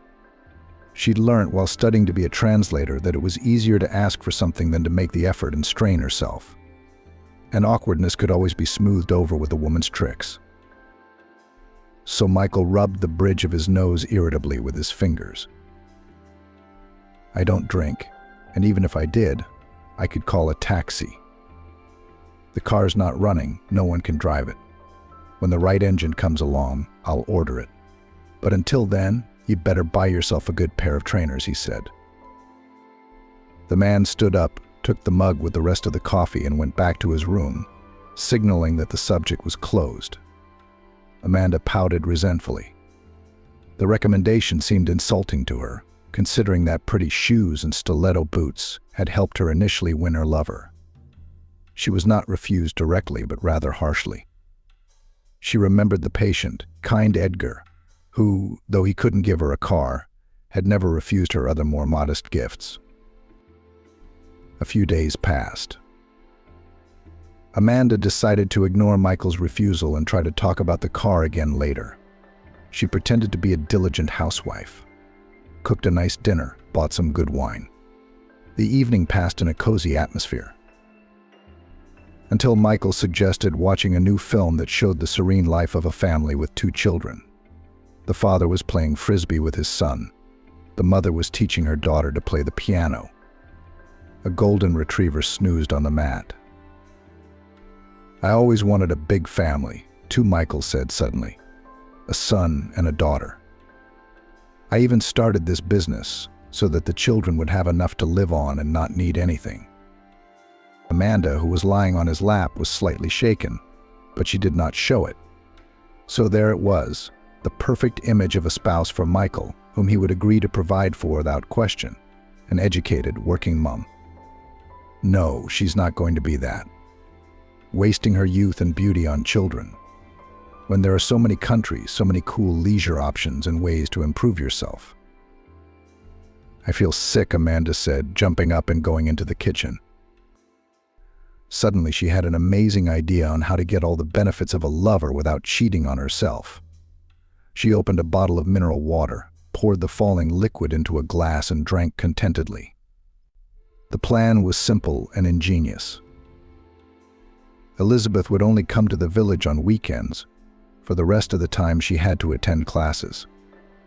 Edgar missed the girl, but tried to keep himself busy in her absence. He was especially focused on writing his book and doing exercises to develop his legs. Elizabeth supported his zeal in both endeavors. In the first 2 weeks of exercise, Edgar was able to wiggle his toes.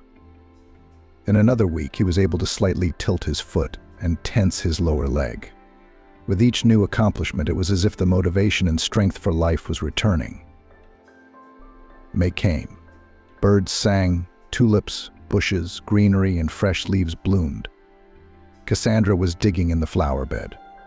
She loosened the soil, removed fallen branches from the birch tree where red, yellow, and white tulip buds leaned. Next to them, crocuses climbed out in a row, and at the very border, blue caps of muscari buds.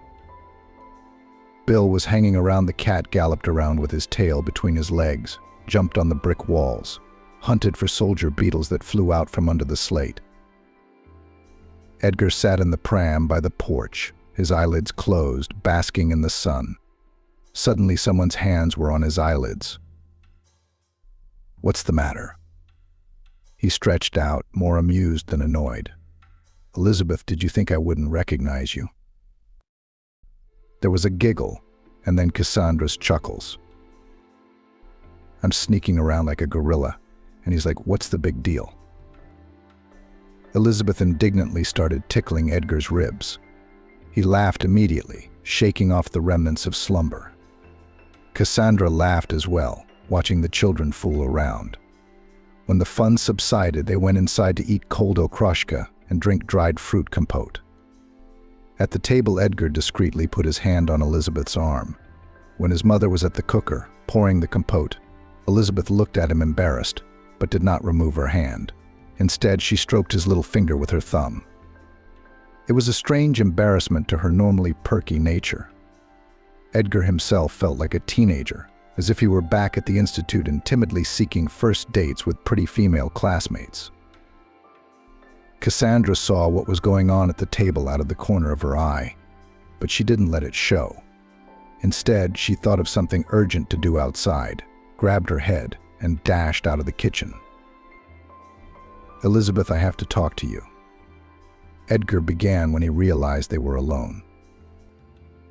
The girl nodded and turned to face him, her whole body on the stool.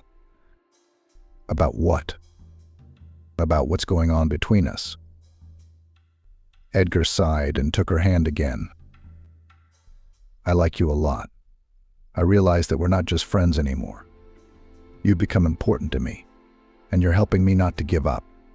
I realize you don't want an invalid, but I'll tell you anyway, I'm married." Yeah, she dumped me like I wasn't worth having around, but officially, I'm still married. Instead of answering, Elizabeth moved closer and hugged him tightly around the neck. "Of course I need you for anything, and I'm sure you'll be out of that damn chair very, very soon," she whispered in his ear. Edgar's insides warmed. He hugged Elizabeth back, at the same time feeling the distinct tingling in his knees again as he pulled her to him. "You are an amazing person, with a good heart and a beautiful dream." Elizabeth looked into his eyes.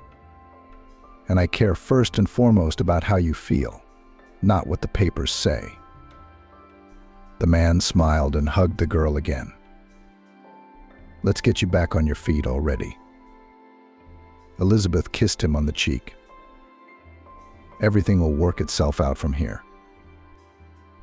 Amanda scrambled out of her seat and ran desperately to the lavatory.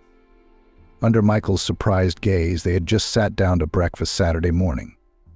They planned to drive to a business meeting and go for a walk afterwards. "Are you all right?"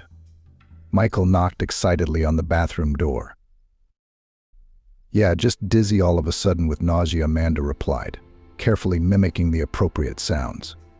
She made some more noise with the cistern drain, the tap, splashed water on her face, and went out into the corridor. Michael looked at her with a mixture of joy and anticipation. "Are you pregnant?" he blurted out. "Oh, I don't know. I'll take a test today." Amanda clutched her forehead. "What's there to do?" Michael picked her up and sat her on the living room couch, fanning her. "It's pretty clear. You're sick of food and your face is all bloomy. And if that's the case, would you be glad?" Amanda pulled on the most naively righteous expression she could muster. "Are you kidding?" "Of course I am." Michael knelt down in front of her. "I've wanted kids for so long. And I applied for a second degree. What are we going to do? Take it back?" Amanda changed from righteousness to a broken expression. "Why take it back? You're a correspondence student. I'll pay for your education so you can work when the baby grows up," Michael assured her. "Yeah, that's how I went to work." Amanda mentally regained her footing, of course. "Good. I'll go to the doctor tomorrow and find out everything." She sighed, hugging a jubilant Michael. How to fake a pregnancy until the belly appeared. Amanda had thought through the nausea, mood swings, dizziness, and bouts of appetite. It wasn't a problem. A doctor she knew for a fee could write certificates and reports for the first time. But then Amanda was going to stage a miscarriage. The only problem was how to divorce Edgar discreetly, but stay in his flat. After all, the ambitious woman had plans to marry Michael, but he thought the flat belonged to Amanda. He never allowed her to move in. He wouldn't kick his baby mama out on the street, though, would he? There goes the puzzle, thought the cunning Amanda. The certificate was soon obtained. Michael was jubilant, developed a flurry of activity, and was already choosing a name for the future child. He immediately moved Amanda permanently to his place. In the evenings, he looked through prams and cots, endlessly discussed everything related to children. The girl nudged and herself tried to catch the moment to file for divorce. It remained to quietly finish the story with Edgar, so that it would be possible to marry Michael unhindered. There wasn't much time left, and every day counted. In the meantime, Amanda was taking full advantage of her position. She was capricious, demanded a personal masseur, demanded to order food at home, but at 3 o'clock in the morning asked to buy a ring or a handbag. Michael fulfilled all her requests without question, even made a separate bank card for Amanda. After all, the wishes of a mother and her child were a man's law, and no matter what, he liked Amanda, despite her temper. "Are you sure?" Elizabeth looked at Edgar very carefully. "Maybe we should wait. I don't want anything to happen." "Yes, I'm sure." Edgar leaned on the armrests of his chair as hard as he could. It was time to try it. They were both in the living room of the house, on the carpet. Elizabeth stood beside the pram and held out her arms to the man. Edgar began to carefully stand up. At first his legs obeyed him on his elbows, but somehow sluggishly, with a third of the strength that was usual for a healthy man. His knees bent like weighted hinges that hadn't opened a door in a long time. "It's heavy," Edgar muttered. Elizabeth watched the boy eagerly. "It's harder than learning to walk as a child."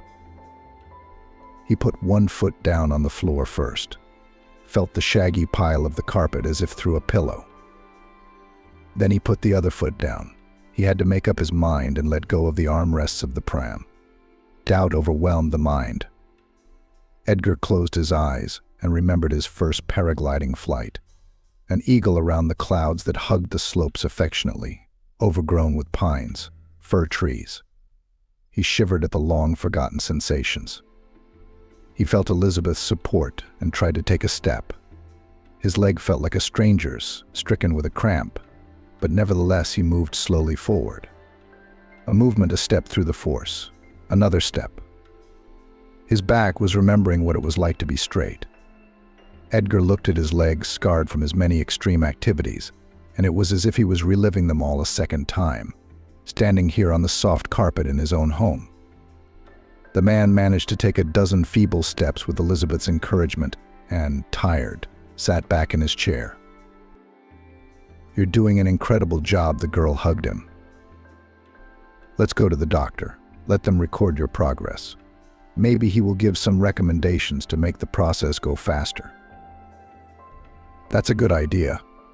But how do we get to the city and the hospital? Edgar nodded sadly at the still-needed wheelchair. Norman has a car. He can drive it, Elizabeth suggested. No, he won't, will he? Edgar waved his hands.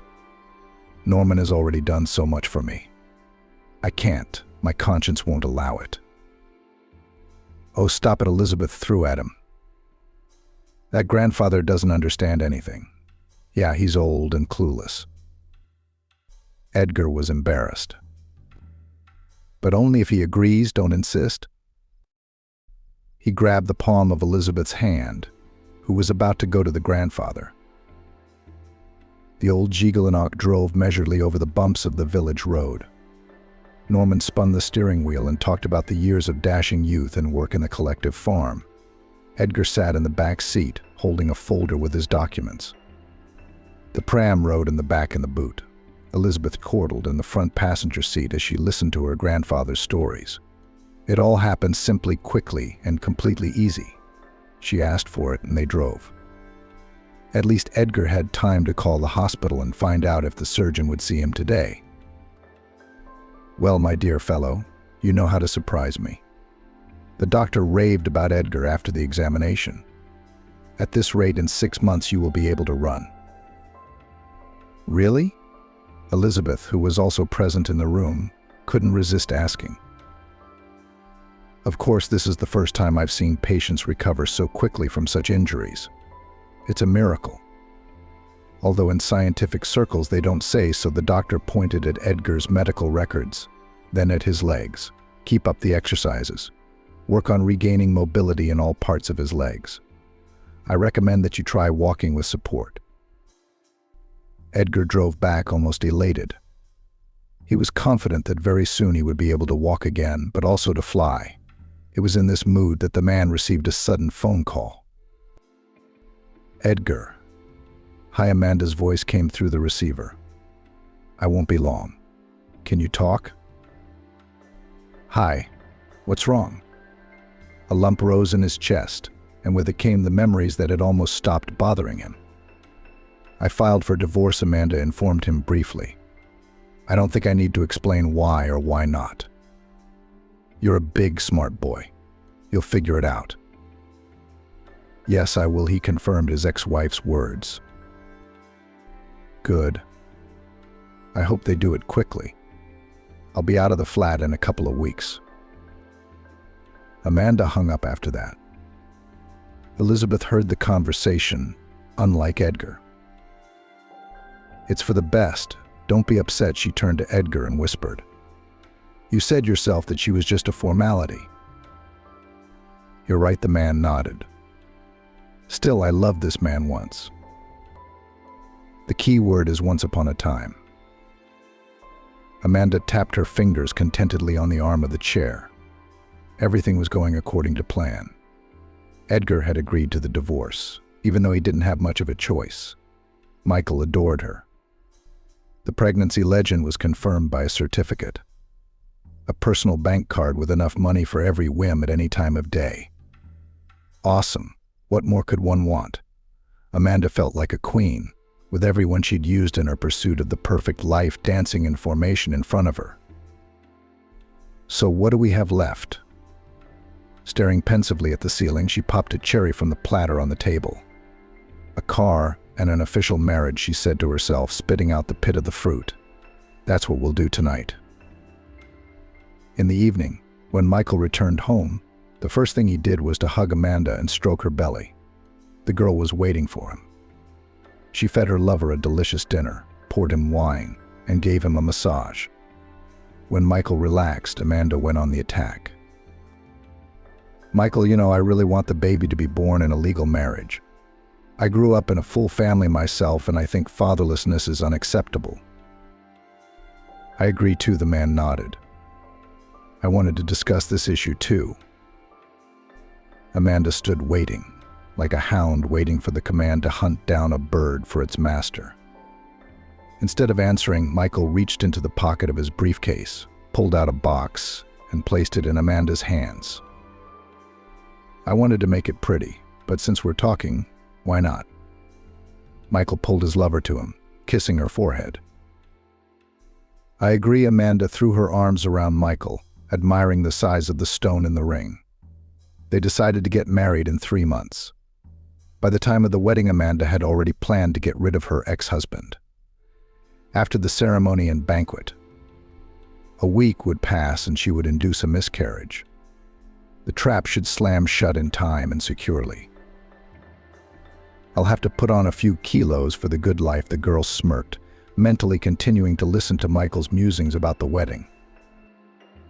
Surprisingly, he was hardly interested in Amanda's personal life. Before she'd met him, she didn't even remember whether she'd told him about the divorce proceedings or not.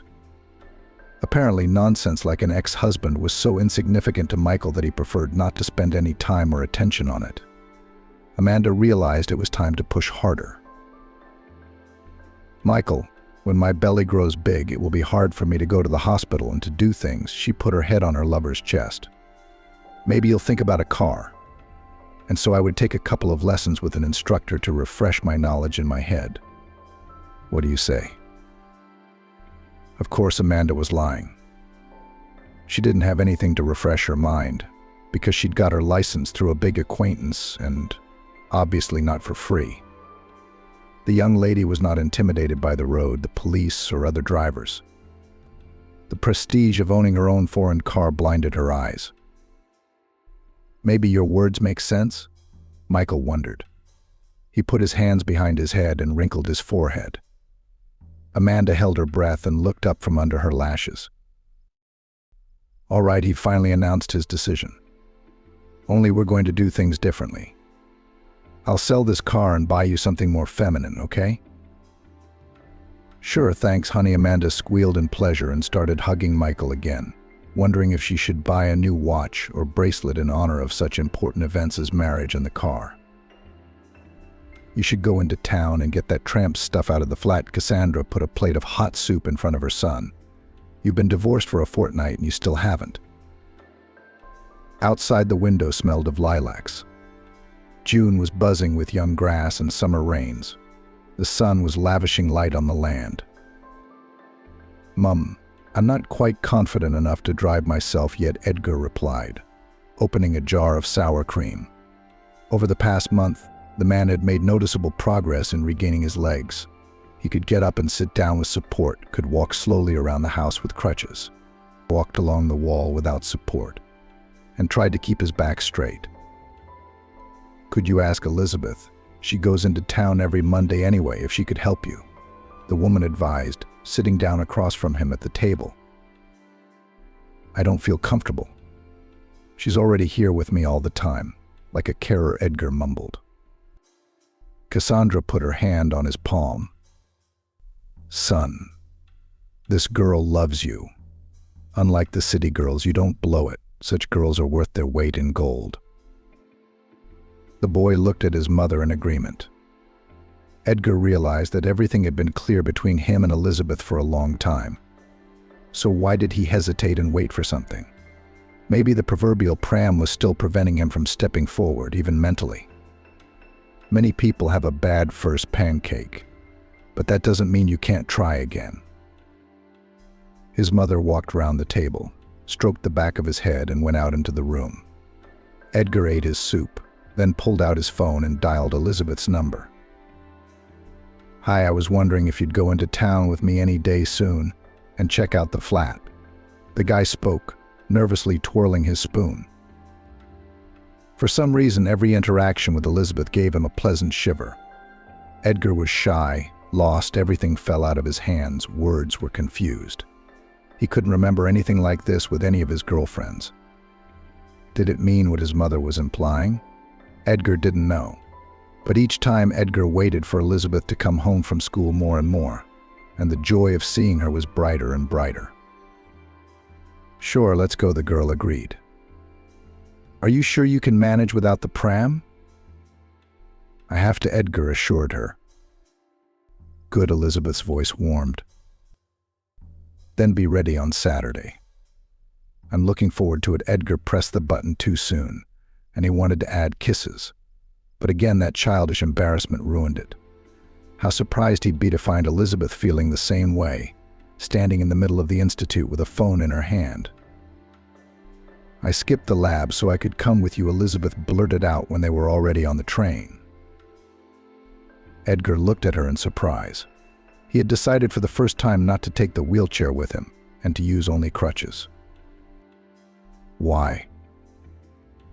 Instead of answering, Elizabeth climbed under his arm and tucked her nose into his side so that Edgar could only see the top of her head. He smiled into the measured, sleepy emptiness of the carriage, closed his eyes, and hugged Elizabeth tighter.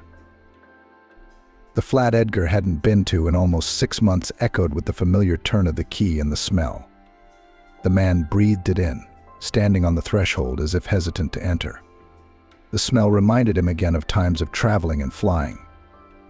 His paraglider was in a case in the cupboard on the balcony, his equipment in a rucksack, trekking boots, a camera for taking pictures from a height, a helmet. Amanda's belongings were not in the flat. Contrary to Cassandra's fears, she had taken every last jar, and judging by the footprints in the bathroom, quite recently. She hadn't even bothered to clean up. Edgar and Elizabeth ordered a snack to be delivered and began to tidy up. The man tried to do everything himself, but occasionally he stopped and rested. Elizabeth quickly tidied up the bathroom, washed the dusty dishes, wiped down the cupboards, vacuumed the carpets, and wiped down the mirrors. "You're doing a great job." She praised Edgar as they sat down in the evening on the sofa in the living room with sandwiches and cups of tea. "The doctor was right. You're getting better." "I'm too well motivated," Edgar joked, glancing at Elizabeth. She was embarrassed and dropped the sausage in her lap. "I'm very grateful for everything you do for me."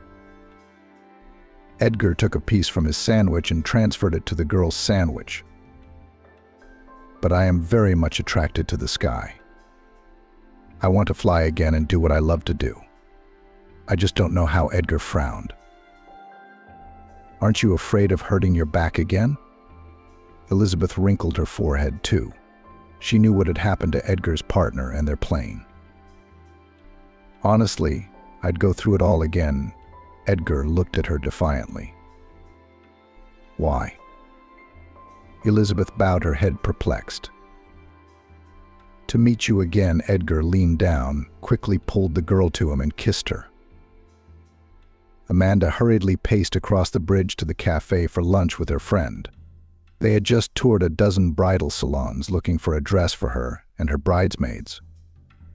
It was the end of August. All wedding preparations were almost finished. A restaurant had been chosen, a photographer, a designer, and a host had been hired. The menu was determined and invitations to guests were sent out. "Aren't you tired of pretending to be pregnant while sipping cold juice from a tube?" Judy asked. "I am. But what can you do? You want a beautiful life." Amanda grinned. "You've got Michael, I'll give you that," she said dreamily. "Handsome, with money, established. He's got it all. Not like your former test pilot." "You don't say." Amanda nodded, pushing her plate away. "The man's in his 30s, and he's still in the mountains, doing crazy things. It's all right, they're divorced now. Forgotten like a terrible dream." Her friends laughed. "How far along are you?" Judy nodded at Amanda's belly and grinned. "I'm in my 5th month of eating like a mad woman, and I've already gained 3 kilos. How can I lose it all?" "It's okay, 1 more week and you'll have a tragic drama." Amanda grinned. "Where do you get the paperwork from Michael to believe?" Judy whispered. "Camila, my friend, does it for me for a small fee." Amanda replied in her tone of voice. "We should go to her today, by the way. Michael wants the results of the ultrasound. Paul wants to know the baby." She grinned again. "You're a brilliant woman, Amanda." She admired her friend. "I wouldn't dare do that. If you want to live, you have to be able to move." Amanda shrugged her shoulders. The girls paid for their lunch and said goodbye. Amanda got behind the wheel of a brand new red sedan, and John waited for a taxi. In her head, Amanda was already imagining the wedding ceremony, figuring out how her dress would fit, what angle would be best to take pictures from. She ordered an exclusive bouquet of terry pale lilac roses from the florists and anticipated her image with it in such dreams. The girl drove up to the clinic car park. After a small formalities, Amanda was already sitting in the office of gynecologist Camila. The nice conversation was interrupted by a phone call. "Sweetheart, where are you?" Michael answered the phone to greet her. "I'm at my doctor's office. When I get off, I'll pick up the results and go straight home." "Oh, great, I thought I'd make risotto. I asked if you could have it, because there's wine in the recipe," Michael asked worriedly.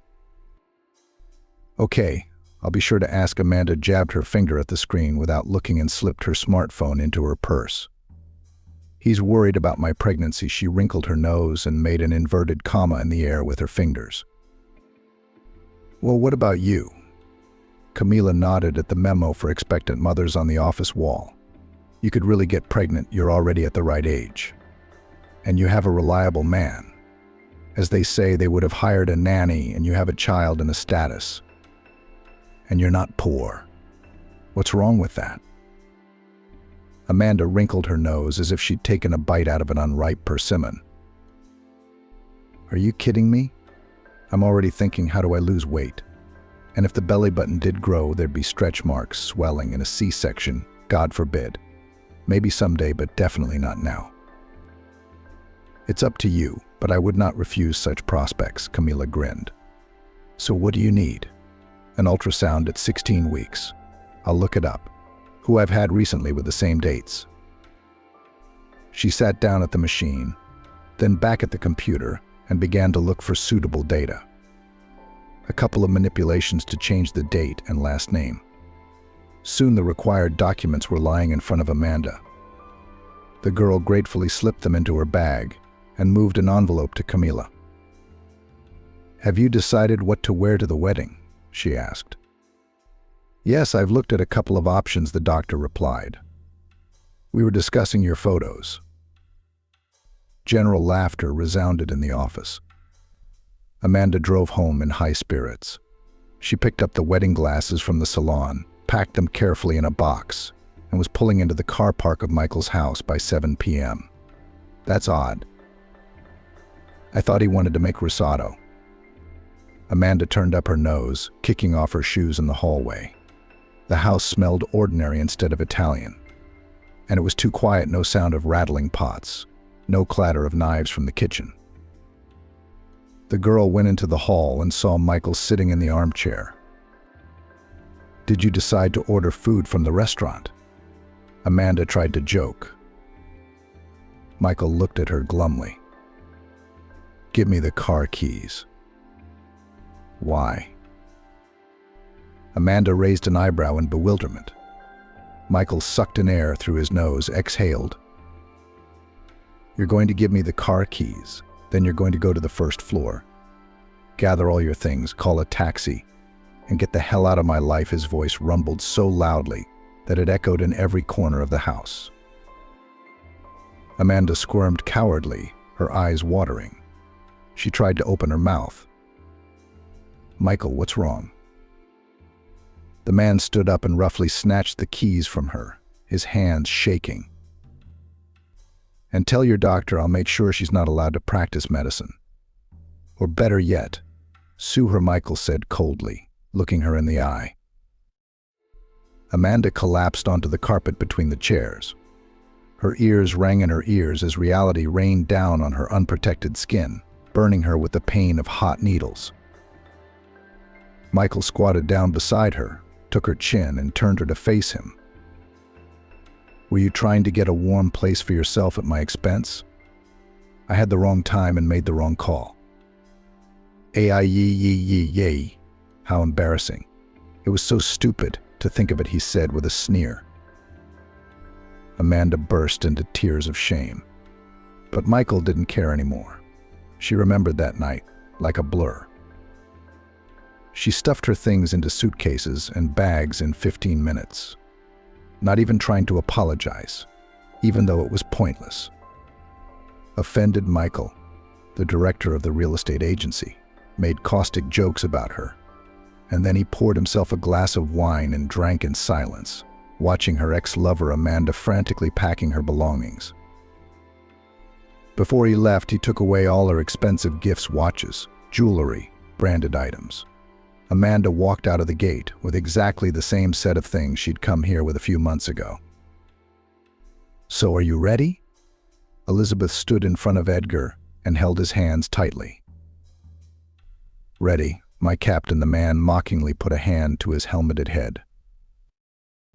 The paraglider takeoff pad spread out before them, and beyond it thundered mountains of unbelievable beauty in the autumn landscape. The slopes were drenched in all the colors of the sun's palette, from ochre to purple. The bushes of wild buckthorn shone with beads of miniature berries. Black thorns did not argue with them with their purple cherry leaves. Gray-brown stones, as if old wise men, soothed the riot of autumn colors. It was the end of September. On the bald slope away from the site, the last emerald lizards basked and rare butterflies fluttered. "When you go to land, don't spread your legs too far apart. We'll know when it's time," said Terence, adjusting his harness. "Oh, come on. What's the holdup?" Thomas, the instructor who had once trained John, peered out from behind the passenger cradle. "He won't be flying himself until next season at the earliest. I'm in charge for now." All right, stay out of this." Terence held his palms up and moved away from the runway with Elizabeth. "Let's go down the incline and I'll pick you up," Thomas commanded John. "Let's go." John gripped the safety harness tighter and sped forward. Elizabeth gasped when the wind caught the glider and it began to rise upwards, swaying weakly. Terence put his palm to his forehead, shielding his eyes from the sun, and shouted approval. "All right, let's go," Elizabeth agreed. "Good. I'm worried about him anyway," she rubbed her fingers together nervously. "Come on," Terence patted her on the shoulder. "Thomas is the best of the best. He'll bring your husband back to Earth safe and sound." Elizabeth just looked up at the bright dome of the paraglider, which had already risen even higher. "Let's go to the lower ground." "They'll land there," Terence nodded to the gangway. "When will you fly?" she asked. "I'll wait until Edgar is fully recovered," Elizabeth replied. "He's the only one I trust. And it's so nice and amazing and beautiful here." She spread her arms and breathed in the still warm, clean air, but with a hint of autumn chill. Terence laughed. "You haven't been rafting with us or riding quad bikes in the mud. There you can feel all the charms of wild tourism." "I think that everything is still ahead of us," Elizabeth smiled back. "Of course, we will definitely take you with us if you want. First we'll get to work, and then we'll send one on tour with people," laughed the cheerful Terence again. No. I'm only going with my husband." Elizabeth shook her head. They walked to the lower ground, where they found a thermos of herbal tea and sandwiches in the tents. A lot had changed in Edgar and Elizabeth's lives over the past summer. They sold their flat in the city and bought a smaller place away from the center. And the remaining money was spent on a second-hand minibus in good condition. Terence did not have to be persuaded for a long time. He was happy to return to the company and to travel to the mountains again.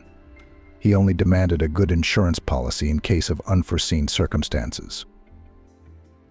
Elizabeth took over the information part of the company, dealing with advertising, answering the phone and keeping the documentation.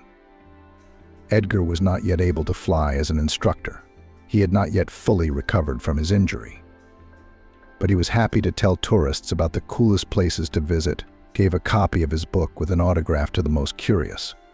But the biggest change was in Elizabeth and Edgar's relationship. They were now officially married.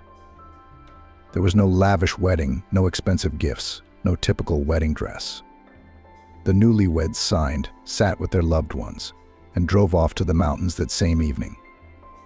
By the time of the wedding, Edgar was already walking with a cane, and did not need crutches, much less a wheelchair. The doctors applauded him and called it nothing short of a miracle.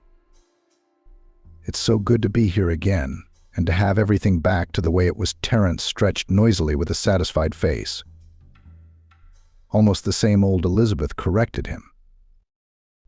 "I'm sorry," generously. Terence made a conciliatory gesture with his hand. Suddenly Edgar's phone, which was still in Terence's pocket, caught the connection and played a familiar tune, announcing an incoming call. "No, it's not Edgar. He's flying." Terence deftly retrieved the device and put it to his ear, winking at Elizabeth, who was listening intently to the dialogue. "How does it fly?" "Just like that. He's recovered. So I think the question is irrelevant. He's already married and loves her very much." Terence put the phone back away. "Who was that?" Elizabeth asked curiously. There's a fallen star." Terence waved his hand vaguely in the direction. Suddenly he jumped up and shouted, They're flying. Catch it." Elizabeth jumped up after Terence. The two of them, assisted by Thomas, brought Edgar safely back to solid ground. He was unhooked from the cradle, and the man was sprawled on the grass, arms outstretched, looking up at the autumn blue sky with sparse clouds. "Alive?" Elizabeth asked with a laugh. "As alive as I've ever been," Edgar blurted out, putting his hands behind his head.